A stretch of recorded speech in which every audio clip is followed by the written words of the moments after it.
Good morning, beautiful people. It is Tuesday, the 18th of August. Welcome to TDA, the day after your favorite news platform and the home of popular culture as defined by you wonderful people that make up this glorious culture. And of course, we're hosted by the very best. Brent, you in the building? Boom. Morning, family. Morning, everybody in the chat. Let me just say quickly hello to everybody who's here. Morning, Yvette, Energy, Josh. Stop arguing with Chrissy in the Discord. Rickavelli, Oliver Bex. We got Eddie Carbone. Got Amy Snowglobe. We got Charlene Star. Morning. We got Muli Bell, our favorite baker. We got Davina from Brum, our favorite babes from Brum. Come on. Nanitha, Abimi, and we got Anna. Where's my email? What the hell? Where is my email? Get on that immediately. And good morning, Prophet C Arts. What do you do, people? How are you? Hey, all good, man. Come on. Can't complain. How you doing? How was your? I'm fine. Bless my favorite. Thank you very much. How was your day yesterday? Yeah, it was good, man. It was good, man. Thanks, man. It was calm, man. Thanks, Can't man. complain. Thanks, man.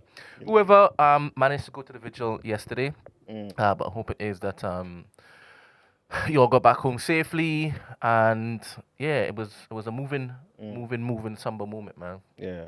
Yeah, it really was. And yeah, today is the next day. Mm-hmm. We must continue. We must indeed. We must not let our foot off the necks, man. At all. At all. Yeah, man. Because it might get a bit worse. Mm-hmm. So we need to a be fact. ready, man. That's a fact. All right. Yes. Obviously we've got some videos Come on. to play. Come on. But we have an amazing Come on. guest, a brother in the building. Come You know on. what I'm saying? He's flying blind, by the way. He's flying blind. You understand? Yes. So it is sad that we won't have one of my favorite Discord callers. You know what I'm Yes. saying? Yes. But it's even better. We got a better thing, You man. know what I'm saying? He's in the We building. got a better thing. Yes. Good yeah. morning, man. How you doing, my good brother K? I'm not too bad. I can't lie. I'm still kind of dealing a bit with the sleep just because I wasn't expecting to be here this early. But also, I'll be honest, I didn't know what to expect. So hearing that you were going to just throw me in here and have a talk was like, okay, all right then. I'm not a man who likes having his face on camera, not because of how I look, or I'm just I've been pretty wary about having my face online for a very long time. Ditto. And especially as time's gone on with how things are going and harvesting videos for like AI and all that sort of stuff, it's like, yeah. I think my feelings on the matter have been confirmed in the worst ways possible. Yeah. But I'm glad to be here. Come you have on. a nice space. Come on. Since I now get to see you in person, Eman, I have to ask you a question. Okay. Right in it. What in the world were you thinking with them Hebrew Israelite man on here? Well, we have to big up the Hebrews, big them up. Shalom, you know what I'm saying? Shalom. Nah, Hey, no. Bryce, you don't like the Hebrews. The Hebrews. Why not? I'm not. Hebrews. I'm not a fan, but also it's the fact that outside of certain little bits, Yeah. there's not really much where they were talking that kind of fit into a British context. Okay. A lot of it for me felt like it was more so reflected, much like the Nation of Islam, as far as their origin of being in America out of like the late 19th, early 20th century. And the fact that they quoted the King James Bible was very telling, because once upon a time in the States, in a century earlier, whether you was illiterate or literate or rich or poor, everybody knew the King James Bible in one way or another. Sorry, the lit grad in me started showing up, but here we go. Fellow academic in the building. Come on. We got bear them. But don't you feel like it's good to have our people exposed to different groups that have at least tried to better the community? I think that it's noble, but there are underpinnings regarding it that I have issues with. And some of those groups, as far as, let's just say, the more conservative end of things, and this will touch on to what we're talking about, they don't have anything explicitly geared towards the black disabled person. Um, they have me down in terms of rhetoric. If I was to say they were speaking to me purely as just in terms of a black man, then yes. But in terms of factoring in the other aspects of my being, there's certain things about me that groups like them would say, as I've said, I've been tricked, or it's something they've instilled in me to make me feel worse about myself, or to make me feel defective, which you can piss off.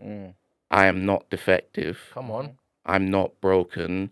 I have a different way of seeing the world. I'm glad with how my brain operates, because it feels like it's because of how my mind is hardwired. If I hear something that doesn't sound or feel right to me, I will go and look into it. Come on. Because that was something when I saw them saying, yeah, we got these old books to look into. And I thought, let me just do a quick search to see. And I looked up the writers, and they're these white American Methodists. I'm like, hold up a second. And this is supposed to be a thing about like uplifting or telling black people that they're Israelites. Why don't you have more current day stuff? And also, wouldn't you call into question the purpose of why those guys wrote those books? Are you concerned that what you read will clash with what you've been told? Or I guess for them, they see it as, the white man's always hidden certain truths. You know what I'm saying? Especially if you go back to a certain time where black people couldn't read, in particular countries, or weren't allowed to read. So at least they didn't necessarily have to worry about black people stumbling on those truths. So their understanding is, if we go back there, closer to the time period that we're even looking into, we might stumble across white people telling the truth about our origins. I suppose, but again, as I said, that's an American context thing. It's when you sort of get into stuff with the Caribbean and also people in Britain, it kind of complicates matters. Especially when I heard them say, "Oh yeah, King James was black." I'm like, wait, hold on. The son of Mary, Queen of Scots, cousin to Queen Elizabeth I, the last of the Tudors, and especially considering there was a black community in Britain, smaller than what we have now, but they were there since then, and not just based in London, but in parts of the make it make sense for me, please. No, but this is the thing though, man.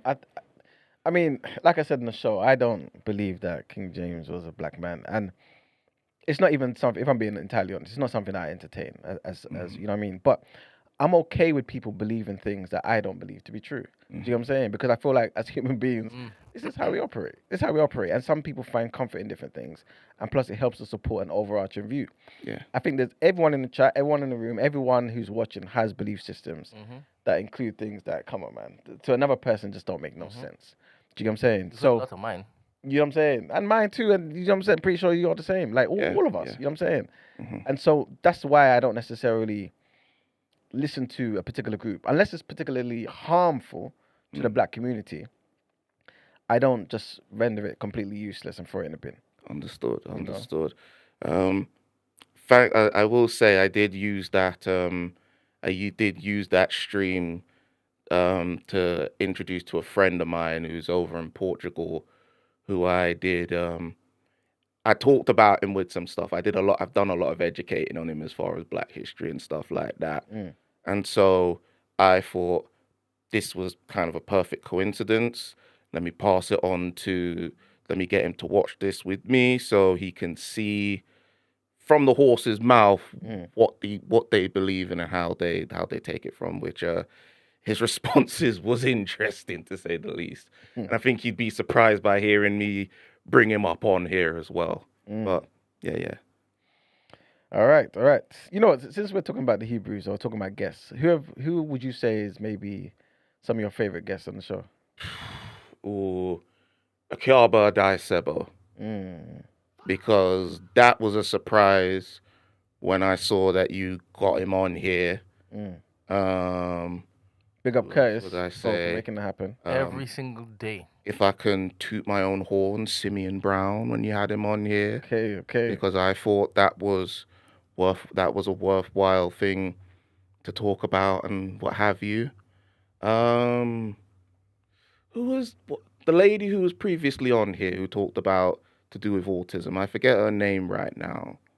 Marsha? Yes, Yes, big up Marsha, man. I was glad to see her, and also the the person who they said they transitioned and then they detransitioned back when they were. Stephanie. Yes, Stephanie. Yeah, yeah. Those were all very interesting people, and I was glad to hear those. Even if I had my issues, I was glad to see those voices spoken up because, Mm-hmm. as far as I am concerned, they are part of the community in one way or another. 100%. It shouldn't just be because of status Mm-hmm. or because this person knows this person. Mm-hmm. Why can't they get the same? I mean, Akiaba Sebo has the reputation and the history and everything. Mm-hmm. But those other people, it's like, why can't we hear them out? Why can't we listen to them and get their perspective? I've always been somebody who was encouraged from when I was a youth to hear from other perspectives outside my own. Mm-hmm. And I like that. And I mean, not just as far as black people, but just genuinely in terms of going out there, because it's a way of learning about them, and I come back and I take it and learn about myself. Yes, exactly. And I find that valuable, and I like to pass that along. Mm. So when I try and talk about things like I do and you hear on here, it's the things I've been reading, it's the personal experiences, it's making sure I shut up and listen. Mm. So I pull from a lot of different places. I like that. It's not just one different thing. Keeps it fresh and everything. Yeah, 100%, man. It just makes you more of a cerebral human being, man. Mm-hmm. Deal with multiple things. So what, you have got Simeon's book now? Hmm? Have you got Simeon's book now? Yes, I have. I got it on the day it came out. Yeah, because I remember you saying, obviously, as you know, you're the one who made us aware of the book being released. So what, have you started reading it? I have made a start of a read of it. Bit bracing, just because it's so of the moment right now. Mm. But what I've read of it, I found it quite enriching as well. And also, let me just add, because I know certain people in the group History Matters. I see Hakeem Adi's African and Caribbean people in Britain over there staring at me, which that's a book I've passed along to certain people, including certain people I know from the States who, when I've had to talk to them about, me being Black British and that, I've had some interesting comments from people, but they've also been surprised to realize, like, wait, I actually don't know anything about Black people did Air Britain outside of a couple bits. So, yeah, I don't like, as far as the stuff I do in terms of reading, I don't want to have like a shibboleth to my own ego. I like passing on things to people, not because I think, oh, this is going to change your life, but you might get something out of it. Yeah. Just from that alone. 100%.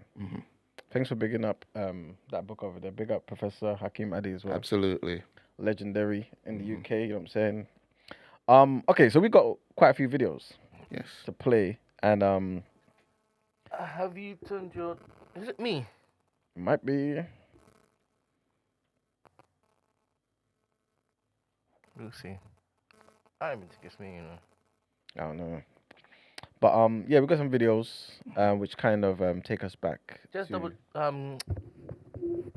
K-Price, just double check your phone to see if it is that you have the flight mode on, and then the flight mode Wi-Fi. I will check to do that. It is on silent. on silent flight mode. Yeah. The data needs to be off. Yes. All right, thank you. Wi-Fi is off. Okay, flight mode's on. Mm-hmm. Perfect. Come on, thank you. All right. Yeah. Obviously, you mentioned some of what happened last night Mhm. in the evening with the vigil. So there's some clips that I did want you guys to watch. Of course. 25. Yeah, I believe so. All right. I have a question also. Mm. I'll ask it after the videos, because maybe it would kind of be part of the topic of the day. Okay.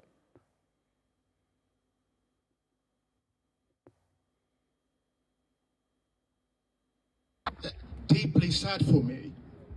This is deeply sad for me for many, many reasons. I will start with the simple fact that this time. Miranda just asked if it is that you are sensitive to light. He thinks that we may need to dim the lights a little bit. I do have light sensitivity, so if you were to bring it down, that would be okay. Yes.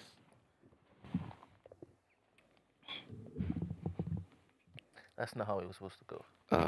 Because we spoke about this beforehand, I did. and you had an opportunity to basically. Sorry. Now you've basically made him valuable. You understand? We know. Sorry.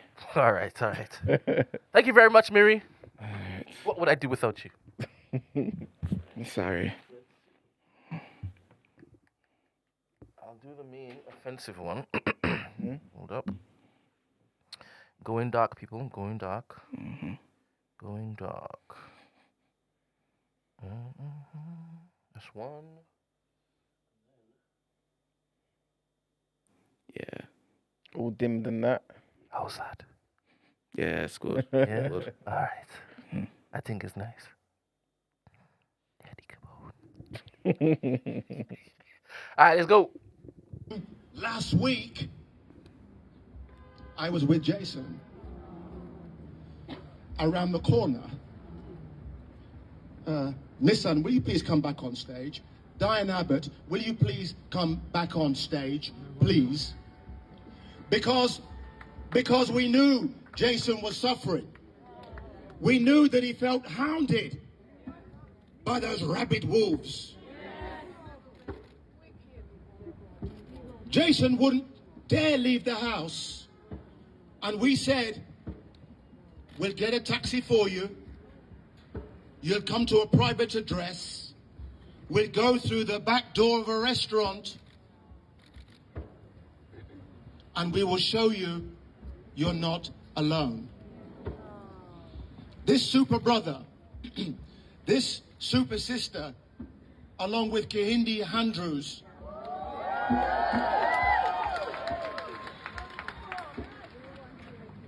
we held him in our arms.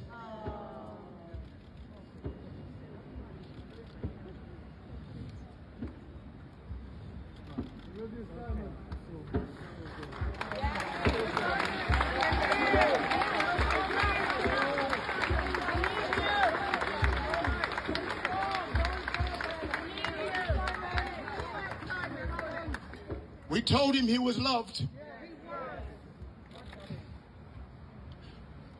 He held Diane's hands and he said, I love you. But he said, they're hounding me to death.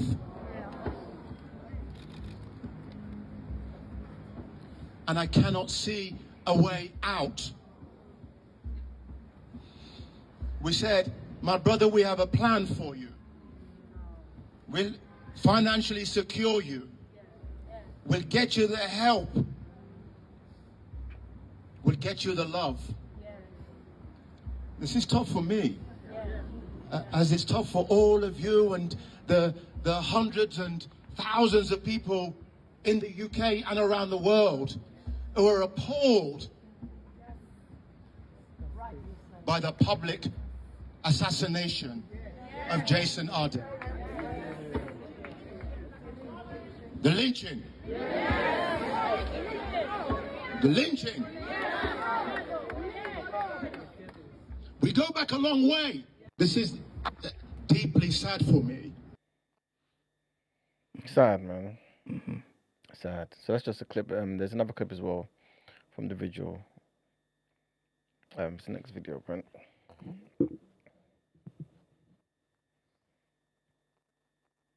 Make sure that we understand this is not the end. I want to make sure that we understand this is not the end. This is not the end. This is the beginning. Because we're not going back. We're not going back to the days when we can't have professors. We can't have our children being able to be walked down the street safely. And to be honest, I'm sick and tired of people like Nigel Farage and racists normalising this. And we will never surrender what our ancestors fought for, what our civil rights people fought for. No justice! No justice! They said that Professor Jason Hardy was on his own, that he stood alone. Today, I've been informed there's 30,000 of us in this square. They will never silence his voice. It's true that we have brains. It's also true that the racists and the Nazis have no talent and they can't dance and they've got no music and they've got no culture. I want to make sure that we understand. Yeah, man. So yeah, those are a couple clips from the vigil. You know what I'm saying? I'm pretty sure, like you said, Brent, some people in the chat were also there. People who are listening who are not in the chat were there as well, man, to just celebrate the life of Jason Hardy. Very sad, of course. Yes. The next clip is another clip that basically speaks about kind of what I kind of touched on yesterday about the left and the right, the O'Briens of the world and stuff. And I just stumbled across this clip today. So I just wanted to play this, and then we'll finish with a clip from Jason Hardy himself. O'Brien, really, is James O'Brien really any different to Julie Hartley-Brewer? All the personal contact that I've had with him subsequently that makes me feel like a mug. The fact that he thought I was someone that he might be able to persuade to stick up for him when he knew that he'd done wrong. Yeah, with this one, you know what you get: a nasty, repulsive, hate-filled human being. Whereas with James O'Brien, well, you get someone who smiles at you, someone who professes to care about humanity and justice. This is exactly the kind of people that Malcolm X warned us about decades ago. Controlled by the white liberal, who usually poses as the friend of the Negro, who actually differs from the white conservative in the same way that the fox differs from the wolf. Their appetite is the same. Their motives are the same. It's only their mannerisms and methods that differ. Is James O'Brien really any different to Julie Hartley-Brewer? All the personal contact that I've had with him subsequently that makes me feel like a mug. Just wanted to throw that in there, remind people, because sadly, a lot of our people don't know that Malcolm quote or that clip. I do, but I have thoughts on that quote. Talk to me, please. Because there has been a big upsurge as far as people on the right trying to tell black people, you need to be wary of those of people on liberals and them. I wouldn't even say James O'Brien is a leftist if you ask me.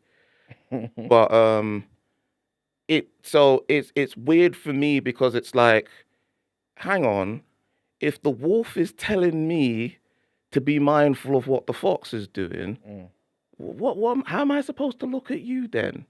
You're still a wolf.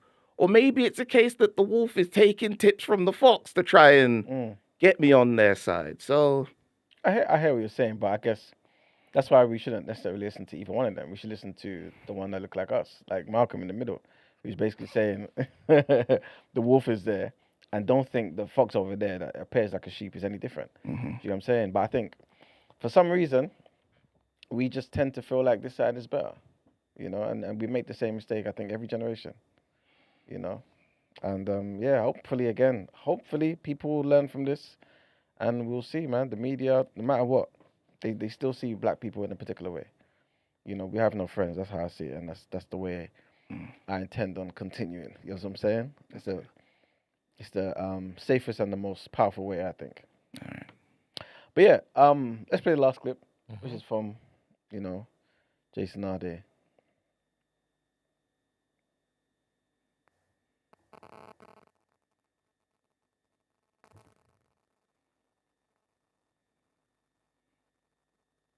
obviously always existed, but I think there's a normalization of. I think racism obviously always existed, but I think there's a normalization of racism now that is troubling, and I think it's probably more troubling than it's certainly been in my lifetime. And I think part of it is, you know, the weaponization of certain instruments designed to kind of protect our egalitarian ideals, the things that we value so much. And I think a significant part of it is just how people are thinking now. So, for want of you know, a better use of time, I've always spent a lot of time watching right-wing news, not because I'm interested, but because my best attribute is I'm a counterpuncher. So in terms of being a counterpuncher, I need to understand what's happening outside my own leftist way of thinking. And I think where we are now is that, you know, you have people who will say things of the like, you know, if having a St. George's flag outside of my house and being proud of my country makes me a racist, then I'm proud to be a racist. And it's almost that idea of woke and how that was used as a term of kind of enlightenment 5-6 years ago. And then it's been turned into a divisive term. And now being a racist is like a celebrated term. You have people who speak vehemently, you know, politicians who speak openly, and other actors in society who kind of say, I'm proud to be a racist. And they've kind of, you know, adopted that word and completely kind of trivialized its meaning. And it's done is create a new type of hostile environment for black and ethnic minority people whose position was always precarious in the first place. So it's very difficult because that normalization of language is not helpful to what we're trying to do. And people are using the apparatus of the state, you know, whether it be the media, the judiciary, the police, to kind of pile in on this. And it makes people like yourself, you know, people like Chantel, all the good people that are here, the work that they do, it makes it more difficult. It makes it more difficult. And so that impatience, you know, I understand it. I myself don't have an impatient disposition, but you know, I'm quite slow to annoy and quite slow to anger. But even myself, you're kind of thinking, it's difficult. You're thinking, how is this thing going to be overthrown? Because, you know, they're extremely well organised, they're extremely well resourced, they're extremely well funded, and they have the apparatus of the state at their disposal. So you're kind of thinking it makes our job even harder. But I think that need to coalesce and to engage collectively even more so has become even more imperative given where we are now. I think racism obviously always existed. Big up our good brother, the late but great Jason Ade, man. Such a gentle person, man. Yeah. Imagine, this is what they do, you know. Yeah, gentle spirit and that. Nah, man. Pure soul and that. So sad, man. Cryptic Funk says, E-man, but what other choice do we have in this country? We have ourselves, man. We got to dream big and believe in ourselves. I think because we don't, we think, oh yeah, we must get some sort of help from that side and that side. And nah, man, we have ourselves, and we're the same people that you know did all sorts of amazing achievements throughout the world. Same spirit is within us, and we could do it if we rely on ourselves. Things will change. Talk to me, K Price. I see. The thing I have with this discussion, I find, is it's always been a very either or. And the issue I have with this either or discussion in regard to this is we were not the ones who posed the question. We were not the ones who set the guidelines of this. It was foisted upon people to make up their minds. And as far as trying to approach this in a holistic aspect for myself, I find both to be flawed, and if anything, a better framework needs to be worked up. And also in terms of us in Britain, we need to try and develop our own particular language as far as how to talk about this. There's there's certain approaches and things that I think they stem from times gone by when there was not as many visible black people, and I'm talking way, way, way, way before the internet even. So in terms of success and in terms of how people spoke about the experiences, it makes sense why they spoke so broadly. Whereas now we are kind of spoiled for choice in terms of images, and I think the concern is more so to do with how it's framed rather than where these images are. Because even certain statements that people still bring up, it feels like they come up in a vacuum and they're not really acknowledging what's there and what's around them. So I'm not going to pretend like I have the answers or I've totally figured out my own approach. I didn't get to where I am now overnight or in the last 10 years. This has been a long process. But something that kind of resonated with me from hearing that first clip there is the notion of isolation that guy said. Because I'll be very honest with all of you. There's been times with myself, because of my particular perspective and my background and who tends to get speak about and talked about, I feel like I'm out the loop, or I don't know what's being taught, or I'm not a part of the discussions. And it's one of those things where people think that because the broad strokes in terms of, say, you being a black person, those are covered.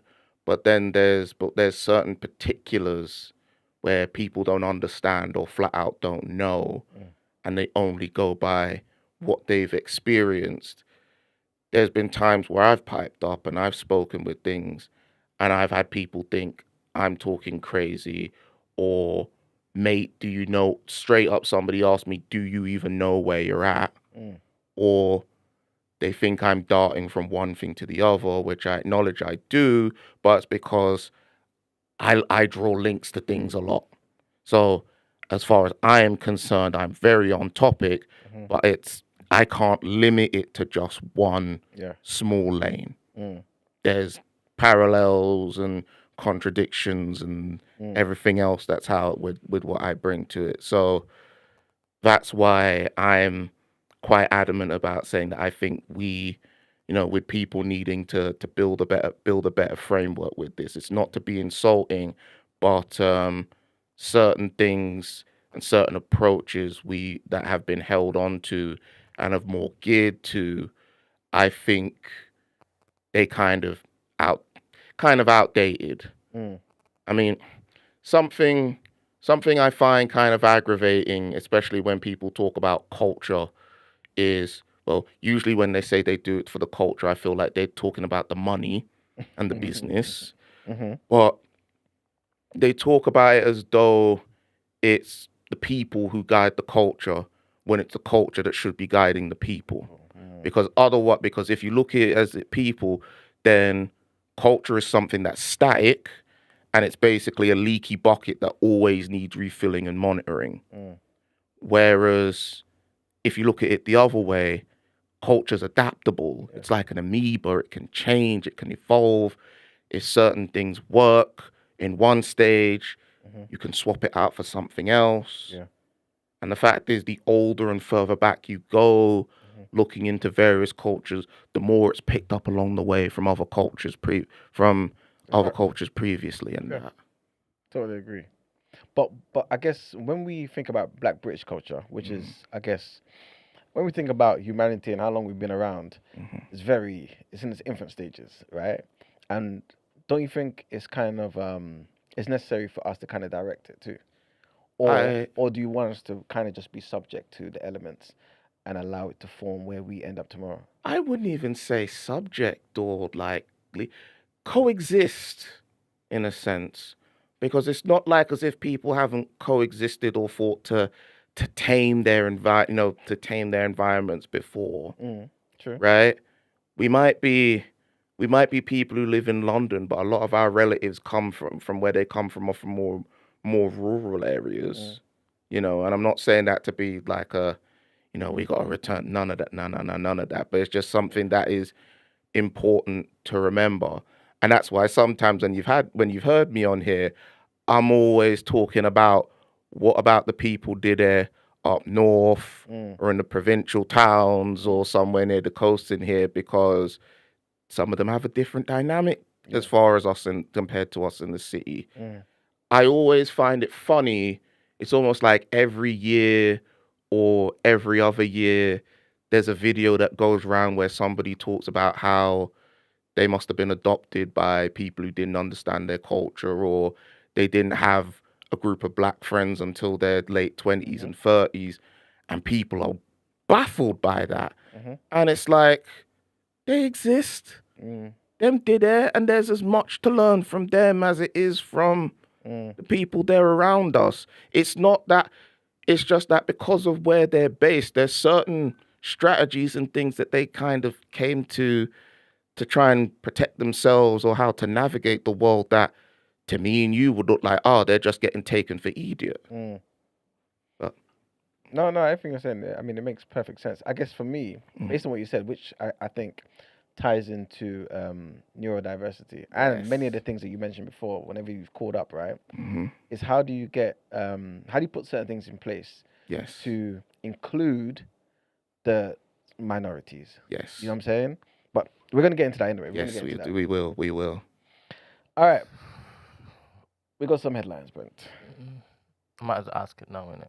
What? So, okay. Look at this. Brent's got something. I saw this on X, right? It's a tweet. It says, day 1 of ADHD meds, and I am in genuine disbelief that this is how ordinary people function. Right? Obviously, people are running around diagnosing me, right? All this time. Cool. And then this guy follows it up and says, Lamau, this moment will always be hilarious. The first time I took mine, I sat in silence for 3 hours just trying to process the fact that I've been living a lie. So whatever they're going through, I have to say they're not to say we anymore, you get me? I don't need no meds. Whatever happens when they take the meds, it's night and day. Night and day. Well, good brother Fadan said the same thing for him. And I remember Jordan saying the same thing. So I'm thinking, I don't have this. People should stop telling me that I have it. I need to tell them back to sender. Let me, when I start talking and I tell my own story and journey, I might go a bit long-winded, but believe me, there's a lot of steps and bumps and hurdles and things. Come on. I'm probably gonna mention names and places, and if anything gets you, and I take responsibility for that. Oh, good. I'll make sure and keep it up. Alright, headlines. Let's get into it. Yes.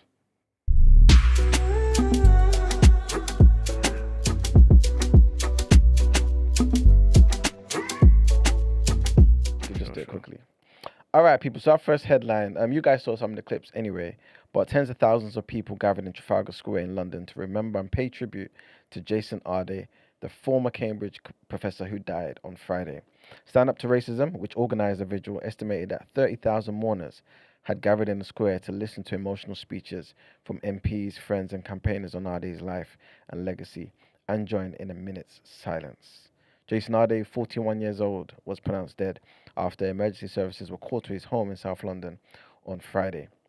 Opening the event, Bell Ribeiro Addy, the local MP for Arde's family in Clapham and Brixton Hill, said, "I'm going to look around you and look at how many people have come tonight." Ribeiro Addy asked that people pay respect to the privacy of Arde's family, who lost their son, their brother, not a professor, not a headline, not a symbol. She asked that they be given time, space, and quiet to grieve.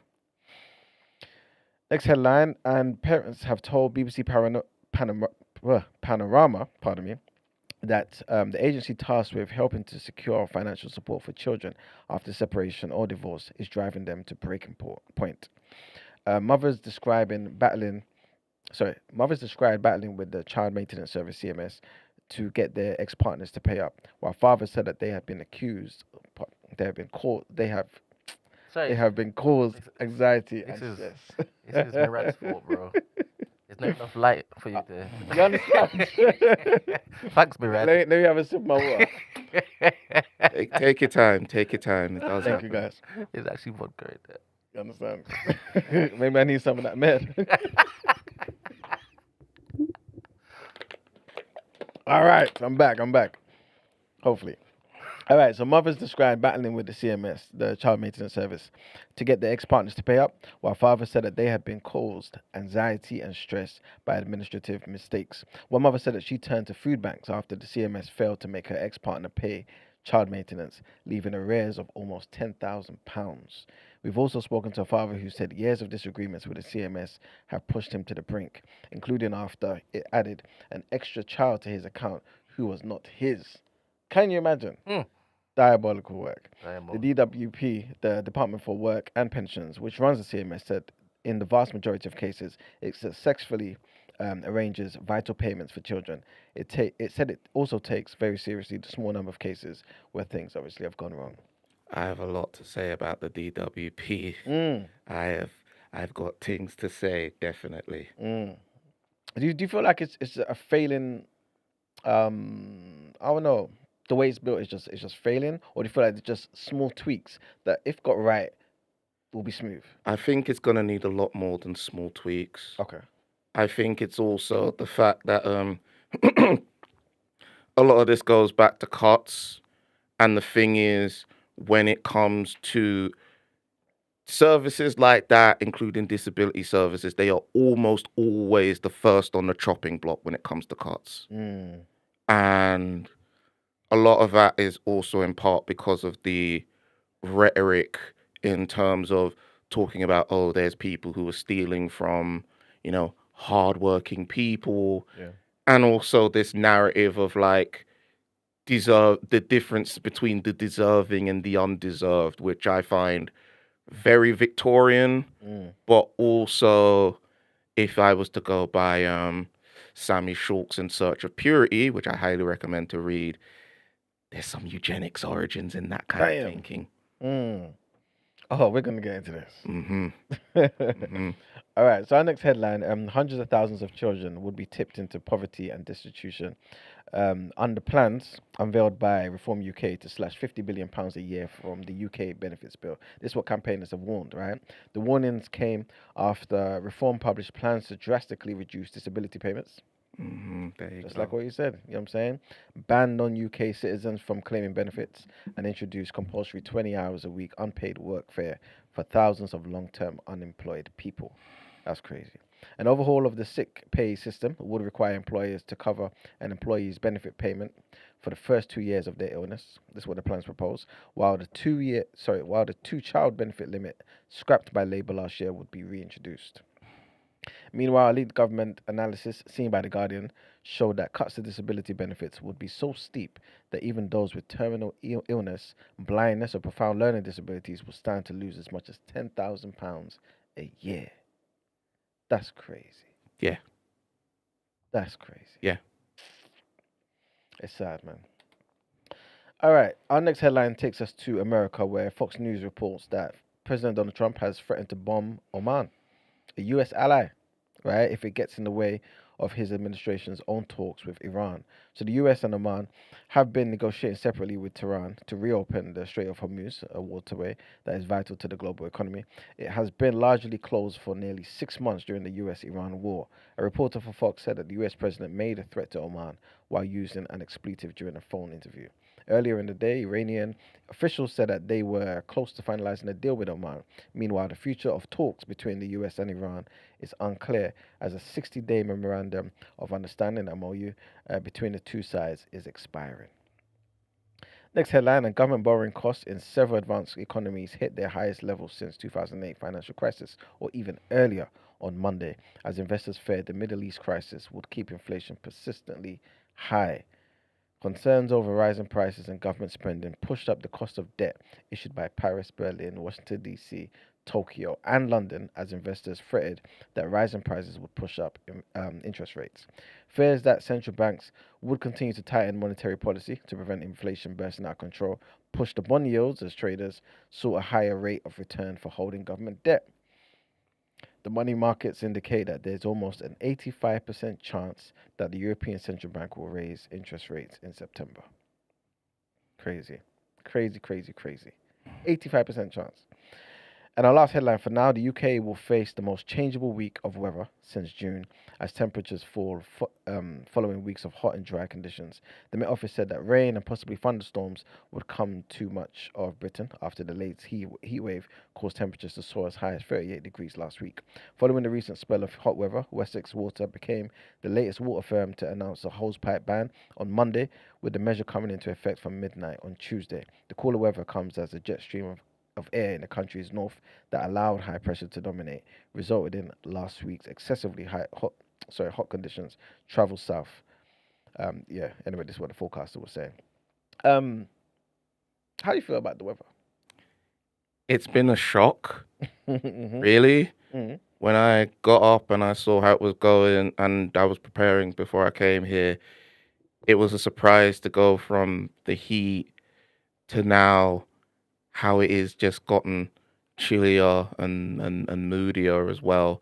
I'm kind of glad because, fact about me, I don't like British summer very much. There was an article I read some years ago where they said they compared it to, like, imagine it's all the things that people say they don't like about Christmas, but you extend it over 6 months.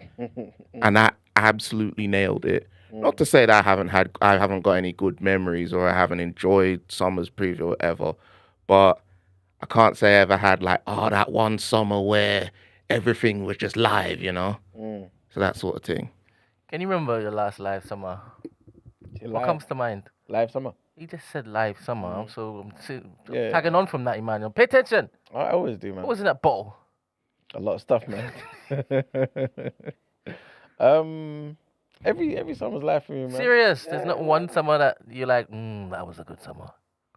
I have a good summer in my head. Talk to us, man. It involves like some lips and. Of course it There does. there was one for me. Finished? There was one for me in sixth form.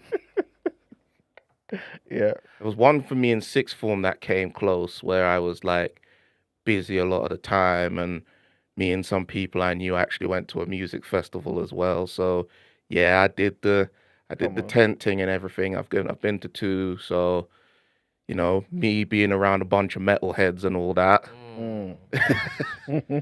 No, I had a good time. It was an interesting time. So got experiences to take with me and also share. And I know some people thinking, you was around them people did it. It's like, yeah, I was. Yeah, I was. Had a good time. If you need any recommendations of bands and stuff, I can put you on. Come on. See?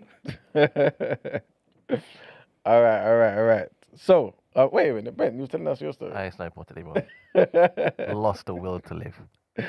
All right, well, we've got an amazing conversation that I want us to get into. Come on. You know what I'm saying? I have no idea where it's going to go.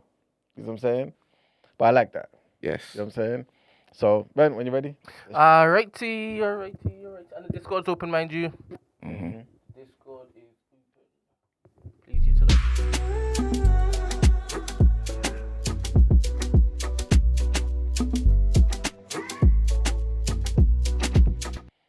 All right, people. As you guys know, whenever we have a guest in the building, it's always going to be an eventful one. We have the best guests. And this brother here, I think he's outside of the realm of guest, to be fair. You know what I'm saying? We've become very much accustomed to him. You know what I'm saying? Calls up the Discord, does an amazing Part job. of the Discord furniture. You know what I'm saying? So he's pretty much TDA family. And you guys, I'm pretty sure, know him. You know what I'm saying? He's a regular caller. He's a big contributor to our Discord. Calls up, like I just said, but also types, you know what I'm saying, in the Discord after the show. You know what I'm saying? And he's genuinely one of the smartest and most well-read people in our community. 100%. You know what I'm saying? Whenever he speaks, you know there's going to be substance behind it. And receipts. You understand? He's also neurodivergent, Crazy. right? So you guys... The water bottle. The water. They're trying to get me. Hey, Price, trying to get me, man. You You know joker. what I'm saying? You know what I'm saying? But he's also neurodivergent and lives with, if I'm not mistaken, dyslexia and dyspraxia. And ADHD. And ADHD. Come on. And Come I'm on. also on the spectrum. So I got all of the things. All the Everything. things. Everything. Mix up. There you go, right?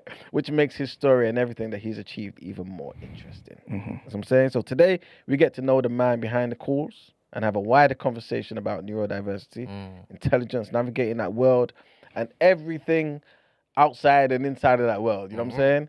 Everybody in the chat, in the room, who's gonna watch this later, and he watched it already. Right, big up. Our good brother K Price. Come on.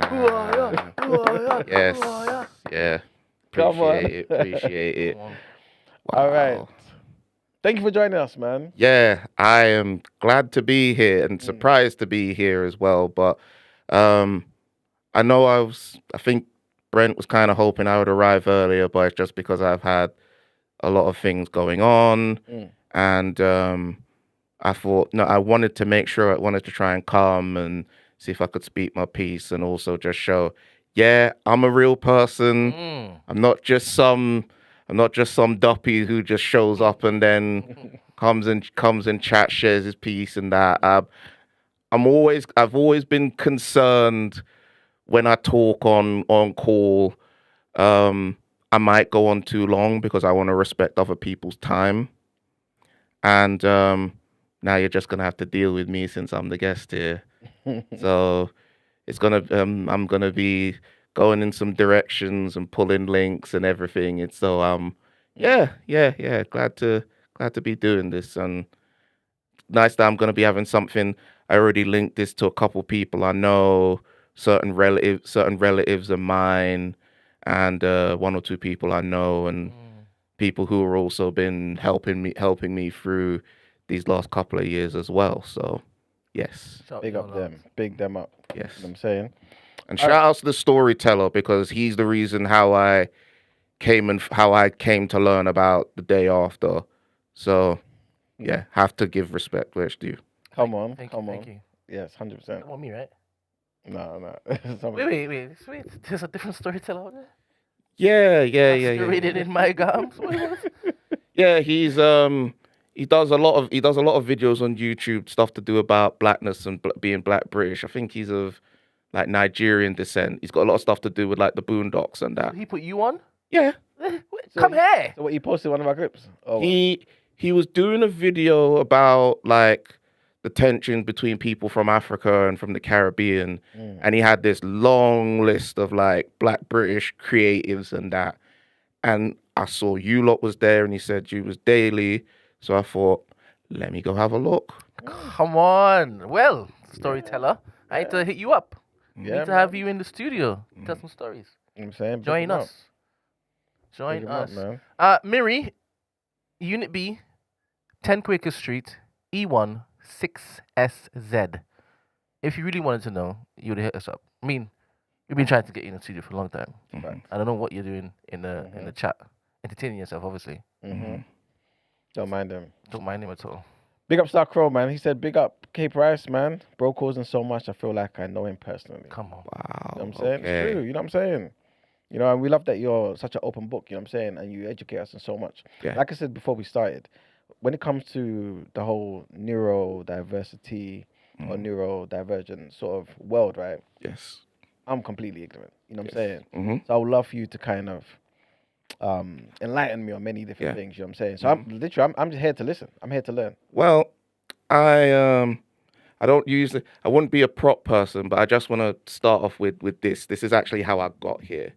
So this is I'm signed on with the London Taxi Card Scheme, which being on this allows me to be able to call in specific taxis through their app or through my phone, and I get a discount as far as travel.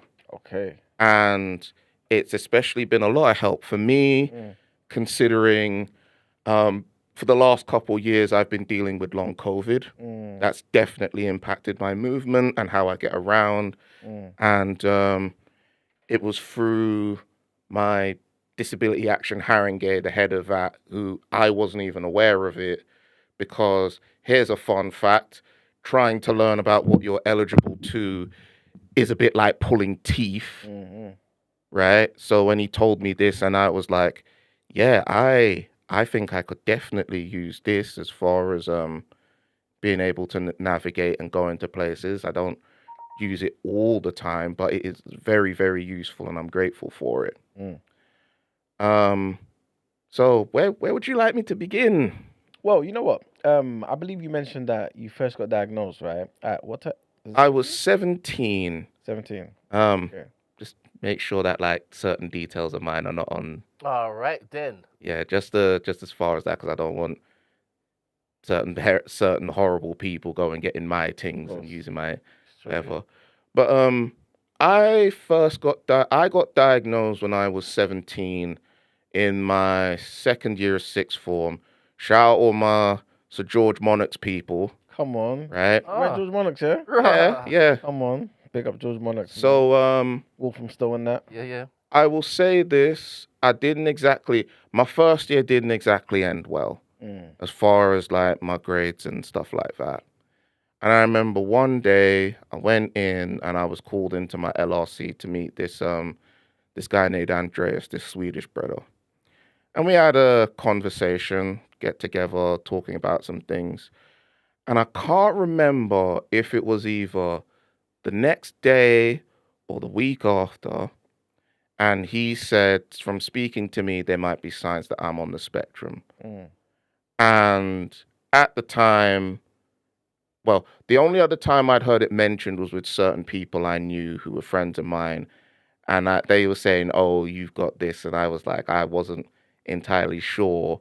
I mean, this was kind of a big thing. But when I decided to go and make the go ahead with it, I got sent some of the things that they would say are signs of somebody on the spectrum. And I went through it with my mother. And it was like, yeah, you've definitely... It wasn't just that she could say that I got it. She could trace it through me, through her, my nan, right back to my great-grandmother. Wow. Because She always would say my great-grandmother was a woman who couldn't read, couldn't write, but she was very good at her mental arithmetic. So the thing with it was, that process I remember was a challenging one, because it was trying to get it done before I turned 18. So it was a short space of time, and trying to make sure certain things were in place. And you would think, because I live in London, it was easy. I don't know what it's like now, but trying to get a diagnosis done was a challenge, because I remember when I went to my GP at the time to try and get it through him, and he wasn't budging. You know what he asked? He asked of us that my mother's never forgiven him for? Who would want it? Wow. Right? Who would want it? And he was saying this is something that should have gotten done by the school psychiatrist, which didn't get done. That's the whole reason why we're there in the first place. And to talk about in terms of school, it's not that my parents didn't ask. They already knew and suspected, as far as like my handwriting and certain things, that I was dyslexic and dyspraxic, because my old man has it. But when asked at parents' evenings what my issues, what they thought was the issue, teachers would say that my issues came down to laziness. Read into that what you want. So their thing was, I should do more hard work, and the hope is that in doing that, then there should be an improvement. And can I stop you just quickly? Yeah, you mentioned your dad has dyspraxia as well, right? And dyslexia, yes. Okay. I want to know all of them. Yeah. Firstly, I want you to define what they are, but secondly, also, did you guys come to know that after you got diagnosed? Well, all right. So dyslexia, it's mainly associated with like reading or like auditory processes. I don't really have much of a problem with that. Dyspraxia is mainly to do with things like hand-eye coordination and Okay. things of that nature. Especially now you see what I look like. You can imagine the amount of times people see me thinking, man's gonna doppy sports. And then when they see I don't exactly have the best, being shunted in goal and I'm only stopping footballs going with my shins, right? There's like, rah, this guy's not, it's kind of disappointing here. So, like, and let me just say as well on the spectrum, that's something that's very important. No two people who are on the spectrum are the same. Yeah. It is not a one-size-fits-all condition. There's some people who are more severe, cases are more severe than mine. Some who you would say are more manageable.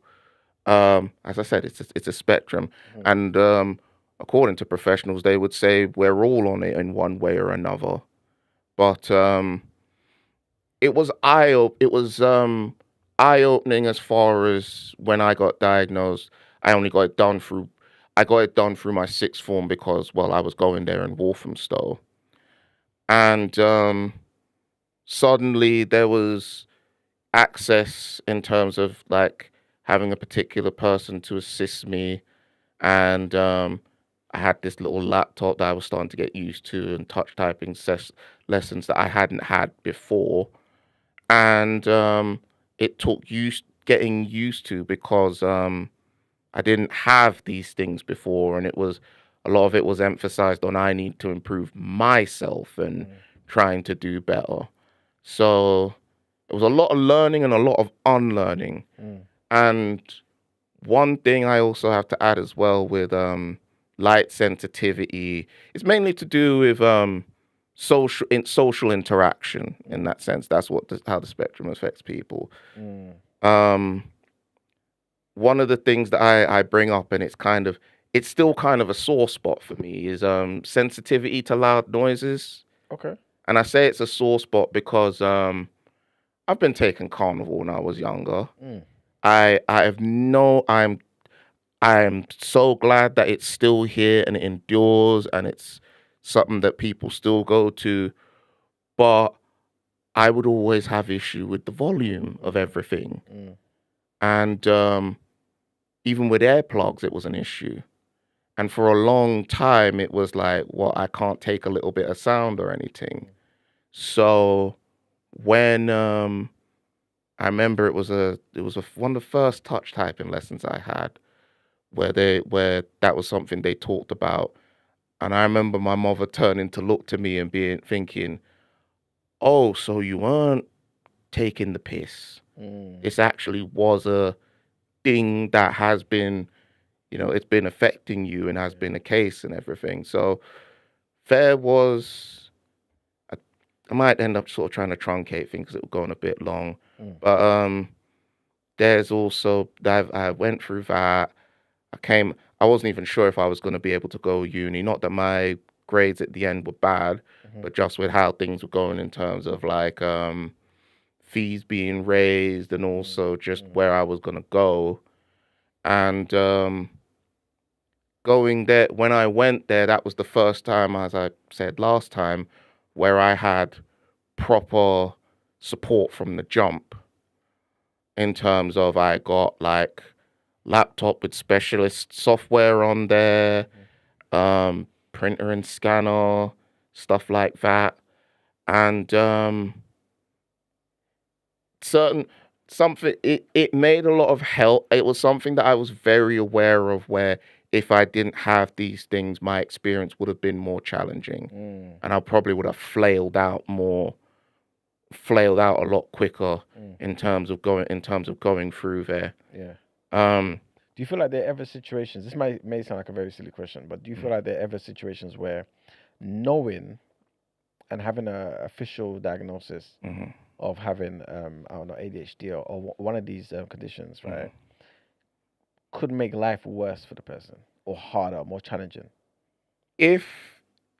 Well, I would say for me, it's made it better in terms of understanding myself. Because my first question in hearing that is like, in what way would it make it worse? Yeah. I would say in my case, it's opened up things, but with the way how things have gone with cuts and the direction of the country as well, there's a lot of things sort of materially, stuff that I should be eligible for that I don't have because I don't totally fit in with the criteria. And as I said, you hear me and you see me, there's been people who are like, what are you talking about? You don't look like you have anything wrong, which is what another GP actually said to me. And you weren't there for when, say, I've had a breakdown, or you weren't there when I was blaming myself for a lot of issues that I had, or feeling frustrated, which I've come across a lot of times in recent years, where it's like I've used what options are available to me to try and progress and to try and get to where I need to be and then do all of that. And it still feels like I'm just going in circles, you know? What's his name? Yeah. Bob Hoskins kind of described it, that there's a thing he said about method acting where he described it as just looking busy for the boss. And that's kind of how I felt about it with this sort of thing. I've forgotten about Bob Hoskins, you know. Wow, that really goes back, man. Okay. Let's go back a stage now, yeah. In fact, let's go back to your background. I know on the Discord you've kind of mentioned that you're half Ghanaian, right? Jamaican Ghanaian, right? How has that affected certain things, like growing up and you obviously having these things? Man, it's a lot, because I'm not somebody I don't like doing the whole who's more black than who thing, because I don't think that gets anywhere. But like, something that's always sort of had me feeling out of place is a lot of the conversations, it's from one side or the other, or from people who are outside saying some people, you know, like as I said, in terms of education, it's like, oh, it can't be racism because look at how the African kids are doing. Then they don't get excluded. They're doing even better than the white kids. And I'm thinking, so where the ras does my ass fit in this then? By the way people talk about things, I should be moving like Harvey Dent, right? And it's something in terms of how, like, I was brought up with parents who really drilled into me, like, the similarities and the differences, and also making sure I kind of, you know, I knew my history and family stuff and where I came from and everything. That's good. And in terms of being like class conscious, I didn't even really need to look very far. Just in terms of the differences between my mother's side of the family and my father's side. Because my dad's side of the family, he ended up in Britain because of when J.J. Rawlins took over. It was the military coup. And my great-granddad, I learned it from him when I was over there for the first time last year. He was somebody who was involved with like financing the Nkrumah and stuff like that. So yeah, it's one of those things. And when I hear my mother talk about like the kind of poverty she grew up in, and also being taken on protest with my great grandmother and ducking gunfire and things like that. So, you know, then even just in casual conversations and all of that, I've always been aware that I have a very particular perspective because of this. And also, part of just in terms of how I was brought up with a parent who wanted to make sure I knew things, there's been a lot of times where I might bring something up in passing and people have been like, what the hell is he talking about? And it's like I don't want to go and I don't feel like I don't want to have to go and try and prove anything, you know? It just, what's really the point and who am I doing it for? at a certain point, that kind of thing it feels like empty posturing, you know? Yeah, of course. So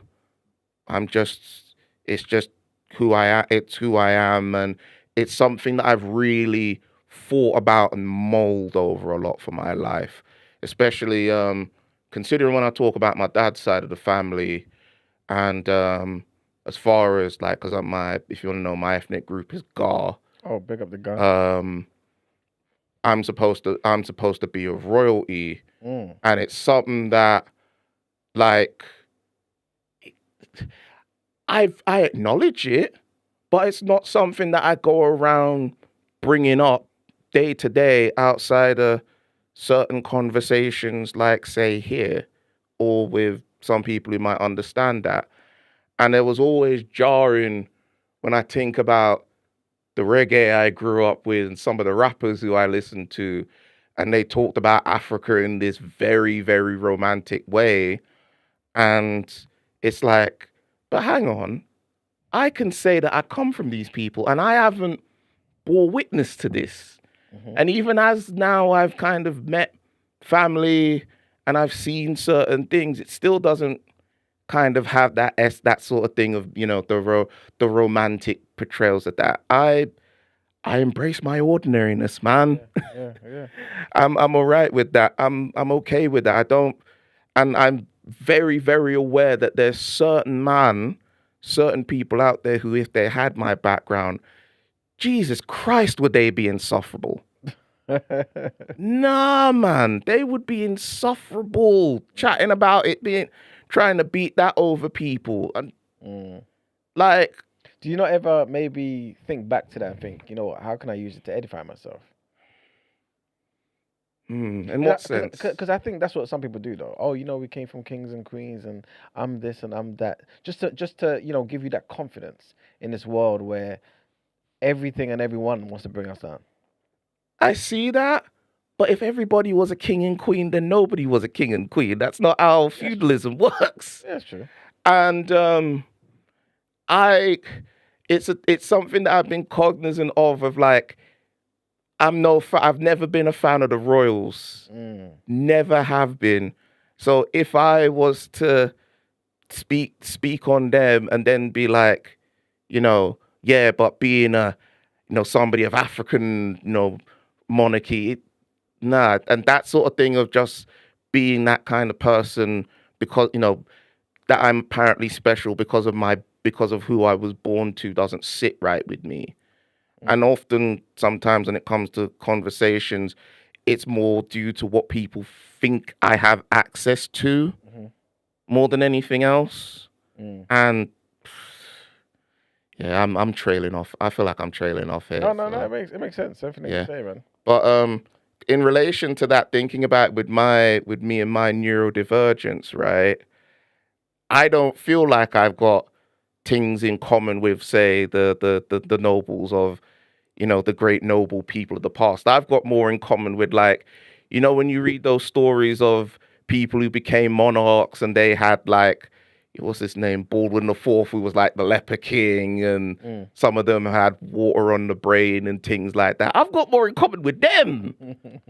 I'm not saying that to besmirch, to talk myself down. It's just those are the people who I've got more in common with. And once upon a time, in those courts, people would have been trying to find any which way to go and kick me off there and get somebody else on. No, I hear you. Do you have siblings? Siblings? Yeah. Nah, I'm an only child. Okay. Only child, but I got a lot of cousins and a lot of uncles and aunts. So aside from one cousin who's younger than me, at least as far as generation as I was born, I was surrounded by older people. Right? Pretty much surrounded by older people. That's why I was that youth in secondary who was speaking with the elders. Okay. Right? One of my brethrens, Ben, who I've known for years. I was there at his wedding. He's known me from when time. So he's a good guy. He's a good guy. I've always been cool with him. And also he's somebody I know because he's been in them fighting game community streets for years. And after his wedding was done, certain people pulled out the consoles and they were playing things there, which was sick. After you got diagnosed, hmm what was the next steps? Today's like, what were the hurdles you had to kind of, go Well, through and things of that nature? here's the funny thing. Mm. I've been diagnosed twice. Okay.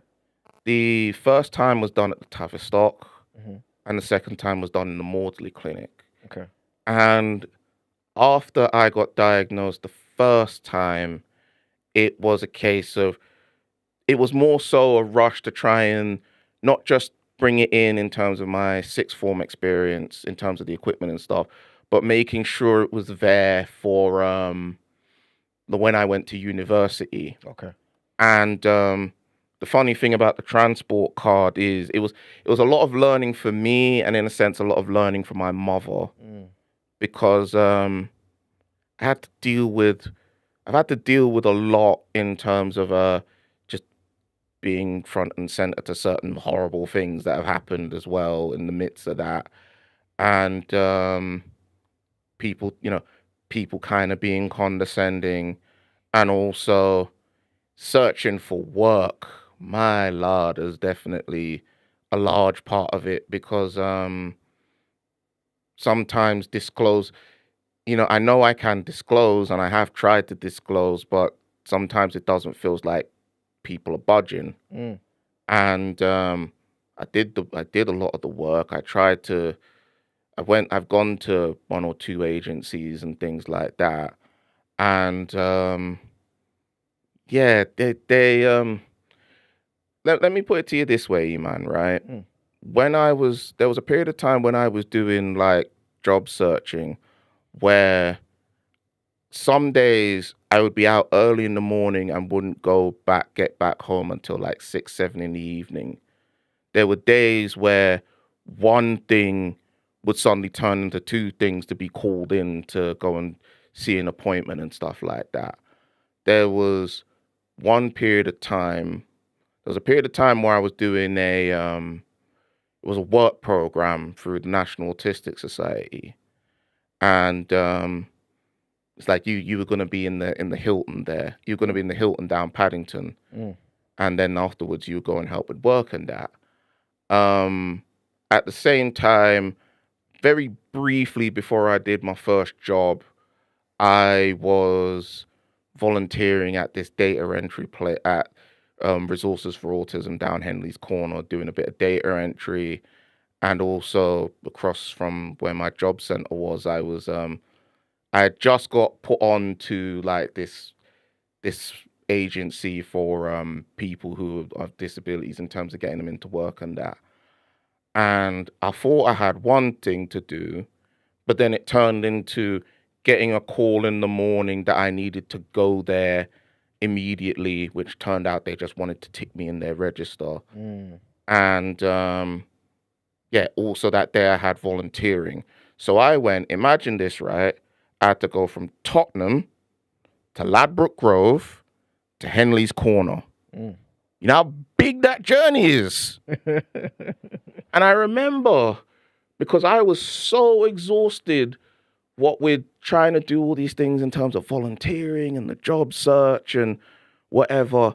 And a realization hit me while I was on the bus. I was like, good Lord, man's living the Caribbean stereotype of doing how many things at once. And the worst thing is I'm not even getting paid for it.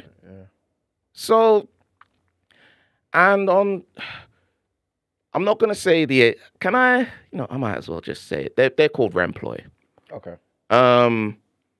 I was there for a while. I got directed to there through my job center, and it was a rocky experience, to say the least. What with the coach I was assigned to, she went on leave because I think she was pregnant at the time and got replaced by somebody else.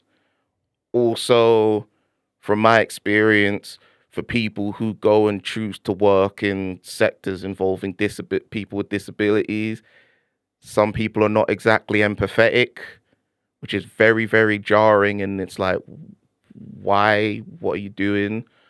But I was there for a job fair, and I was all sort of spruced up and everything. And was there for the mock interview and all that. And it was the day after when I went back and I learned in the same day what who my new advisor was. I also got told feedback from this mock interview where they said, "Oh, you've got the right criteria. You speak really well and everything, but from how I sat with my arms folded, I gave off this disposition like I didn't want to be there." Yeah. And when I went and told certain people who've known me from since I was Pickney, they were shocked to hear that, right? Because, like, what? Does that mean that somebody, rest in peace, Jennifer was one of my mother's friends, she was like, I do that? Is that mean that I don't want to be there where I work? Yeah. Right? And it's not I'll admit I've spoken about this before in a lot of ways, and it's never easy.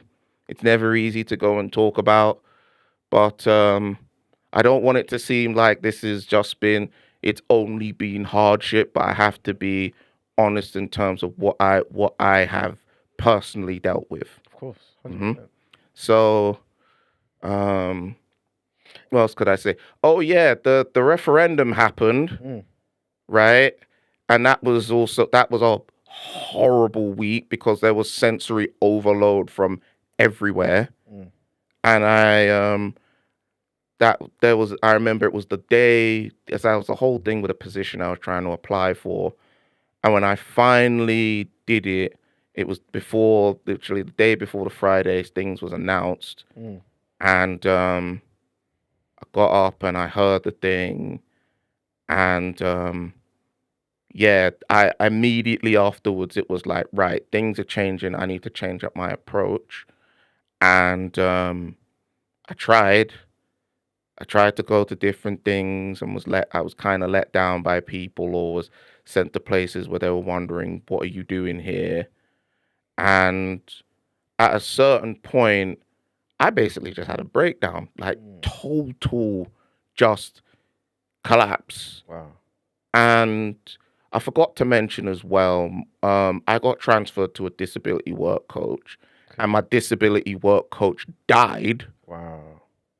So it all just came to a head, and then I got sort of, transferred onto ESA for the time because there was no real way I was gonna be like able to go and try and do that. My sense got, my enthusiasm and everything else just got eroded over time. So. And in what sort of period, like time frame, did this occur? So this would have been, that was 2016, right? And before that, this would have been after I graduated, which would have been 2014, if I remember right. Okay. So 2014, 2016 after that. And I through like council support and everything, I was able to kind of build myself back up. But I've never been the best at keeping in contact as much as I try to do with people, because that can be a lot of hard work, a lot of effort and work. Yeah.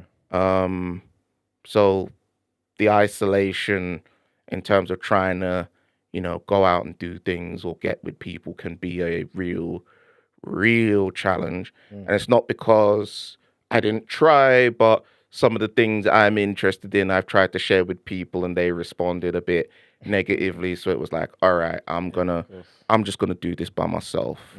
So a lot of this for me has been trying to learn to accept the gray area that I occupy.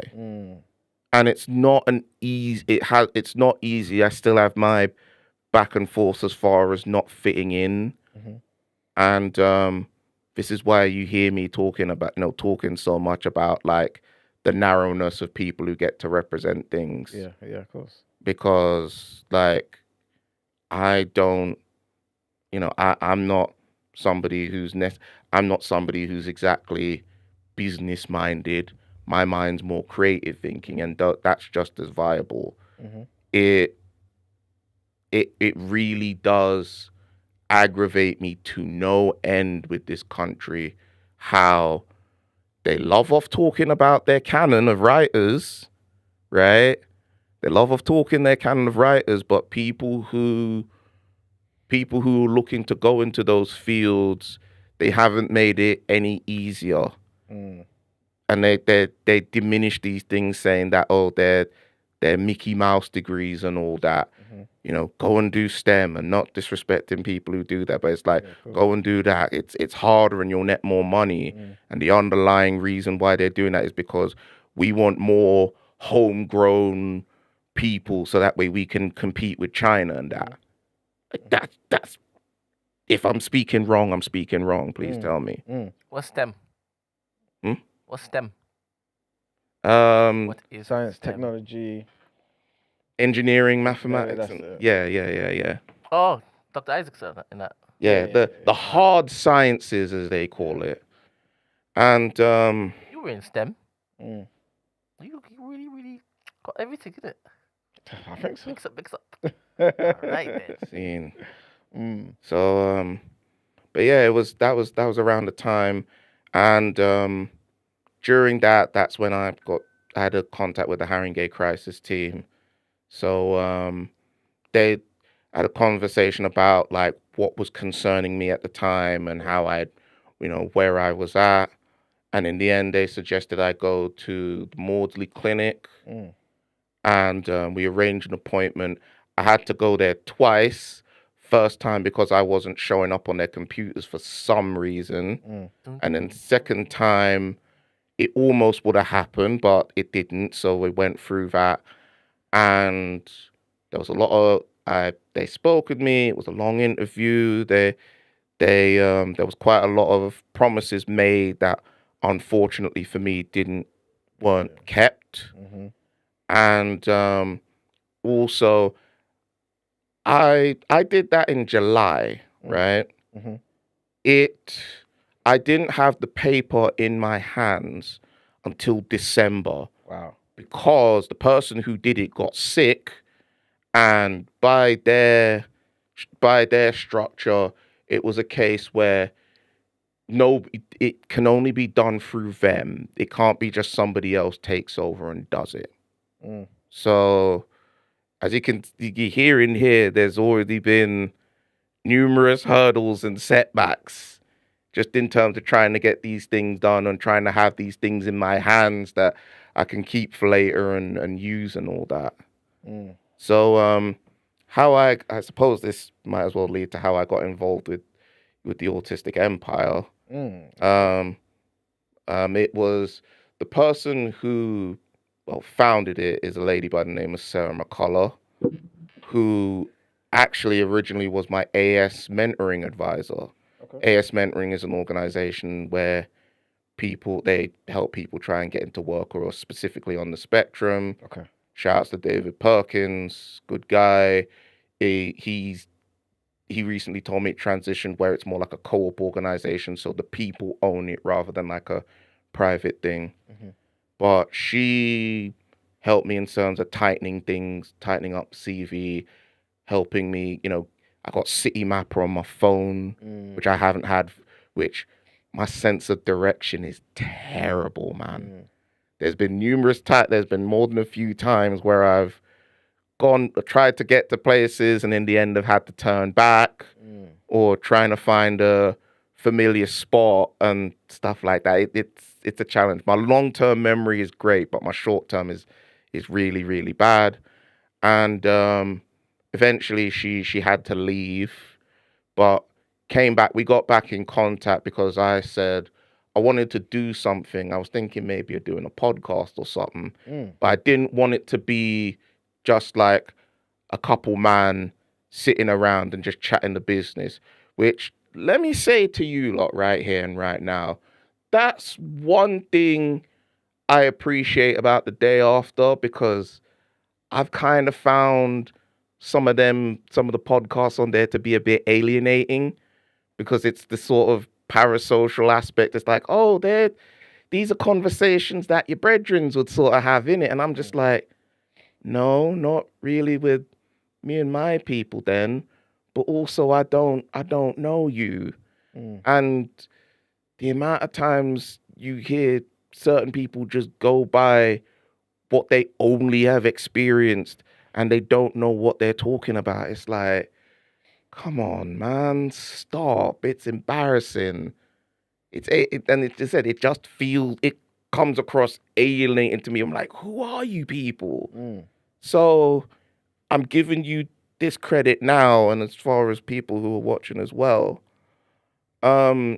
So it was just me and her. We formed Audible Autism, and it was just the two of us. We hadn't had no professional backing or nothing. I was also doing the editing, which I cringe at the thought of listening to those early episodes because I imagine it was kind of basic, but we kept on, still around. It just hasn't been a new episode in quite a while because of my own goings on and also just my health issues. But we've had a number of different guests. We've had a number of solo episodes. I've had solo episode stuff pertaining to the topic, and it's reflective of the fact that this is an organization that's founded and involved everybody's on the spectrum, and it's for people who are on it. So that advocacy, it comes from we talk about this because we're one of the few organizations whose focus is on autistic adults, because a lot of the focus tends to be on children. And I find it's this sort of thing where as an adult, or when you get to adult stage, there's this expectation of everything should have been put in place by now. Yeah. And there's a lot of people who haven't had that. As I said, for me, it was just when I was 17. There's people who are all in their 50s, 60s, who it's only then when they finally get it and it opens things up for them and a relief. You know how I made sure to ask this before I got on here. You know how many people on the spectrum who are out of long-term employment in this country? No idea. What the percentage is? No. 70. Wow. 70%. Wow. And I'll tell you right now, I am one of them. Let me ask you, what's your day-to-day like? My day-to-day, it varies. Okay. Give me like a random day this week, and then give me the week. So I would say sometimes a day includes like getting up, maybe sometimes a lot of it is just trying to find things to do or trying to occupy it. Okay. Maybe I'll go gym nearby because that's something I do. Also, shout outs to Julia Morgan, who I forget her organization now, but she's a personal trainer for people on the spectrum, which I was surprised to learn about because you would think there would be more of that sort of thing, and it just isn't. Maybe I might go and get something to eat. I might go and just try and do things to occupy my space and time, or Fit for all? yes, that's it. Or I might be chatting with people on Discord and things like that. But it's a lot of it is sometimes trying to fill that space, or I might get because restlessness is an issue with me. That's the ADHD bit coming in, and it can be kind of a challenge in terms of filling up my day. I've been sort of looking into maybe do audiobook narration. Come on. I read a script from somebody's sort of helping mentor me in terms of getting with the process before if I do anything more so professional. You got the voice for it though, man. Yeah. I can type. You're welcome. As far as I am concerned, I do have the skills. Yeah. I've got the skills, I've got the knowledge, I've worked in, like team environments and stuff like that. I can do those things, but again, it's just like I'm beating my head against the wall, and a lot of the sort of the encouragement especially in the past, it was kind of like it feels like it's only just trying to pull me in to the cycle that I was doing beforehand, and I don't want to do that. Yeah, of course. Right? Because I've gone through how damaging that can be. Yeah, so that would be like your a random day for K Price, yeah? kind of a random day. If there's, say, an appointment that I need to get to or something that's online, because there's certain things with the Philadelphia Association where they're down Hampstead, who I've been having appointments with sort of online and sometimes in person. But Who are they and what do they do? they're a therapy organization. Okay. They've been around since the 70s, founded by this guy, R.D. Lang. And they don't follow the medical format, which is how these things, they tend to go about approaching people. It's more like understanding where you come from and that your thinking is understood and is justified. It's not you speaking out of your ass or anything like that. And it's not my first time I've had therapy or being referred to, but my difficulties come from the fact that it's a lot of the time some people think it's because you haven't tried anything, you haven't put yourself out there. It's more I've put myself out there in different ways, and in terms of putting myself out to people and doing things of my own to try and bring eyes to them, and it didn't exactly do that. I remember I was butting heads with my old man, who he's been living in Ghana for quite some time, a lot of it for work reasons and that. So he wasn't there for a lot of the process in terms of understanding this. So for him, it was kind of getting to grips with a lot of this and understanding where I was coming from. And I'm not gonna lie, it was frustrating for a while trying to get him to understand I'm not anybody who's this isn't some product of white Western decadence or nothing like that.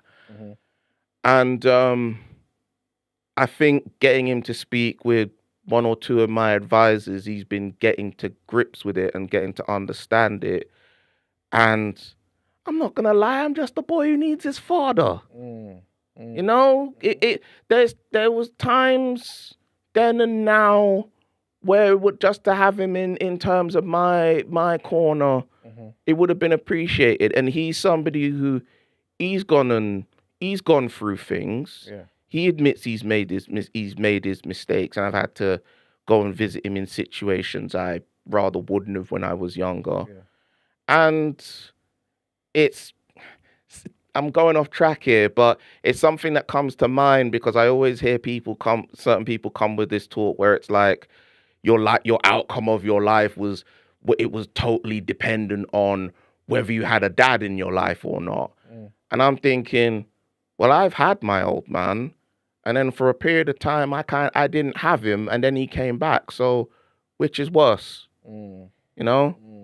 And I've brought it up a few times, but being with me in Ghana, I think was kind of an eye opener for him because it opened up for him to understand what it is like for me, and also just because there's a lot of different expectations and stuff like that there. Can I ask you, when did your pops go back to Ghana?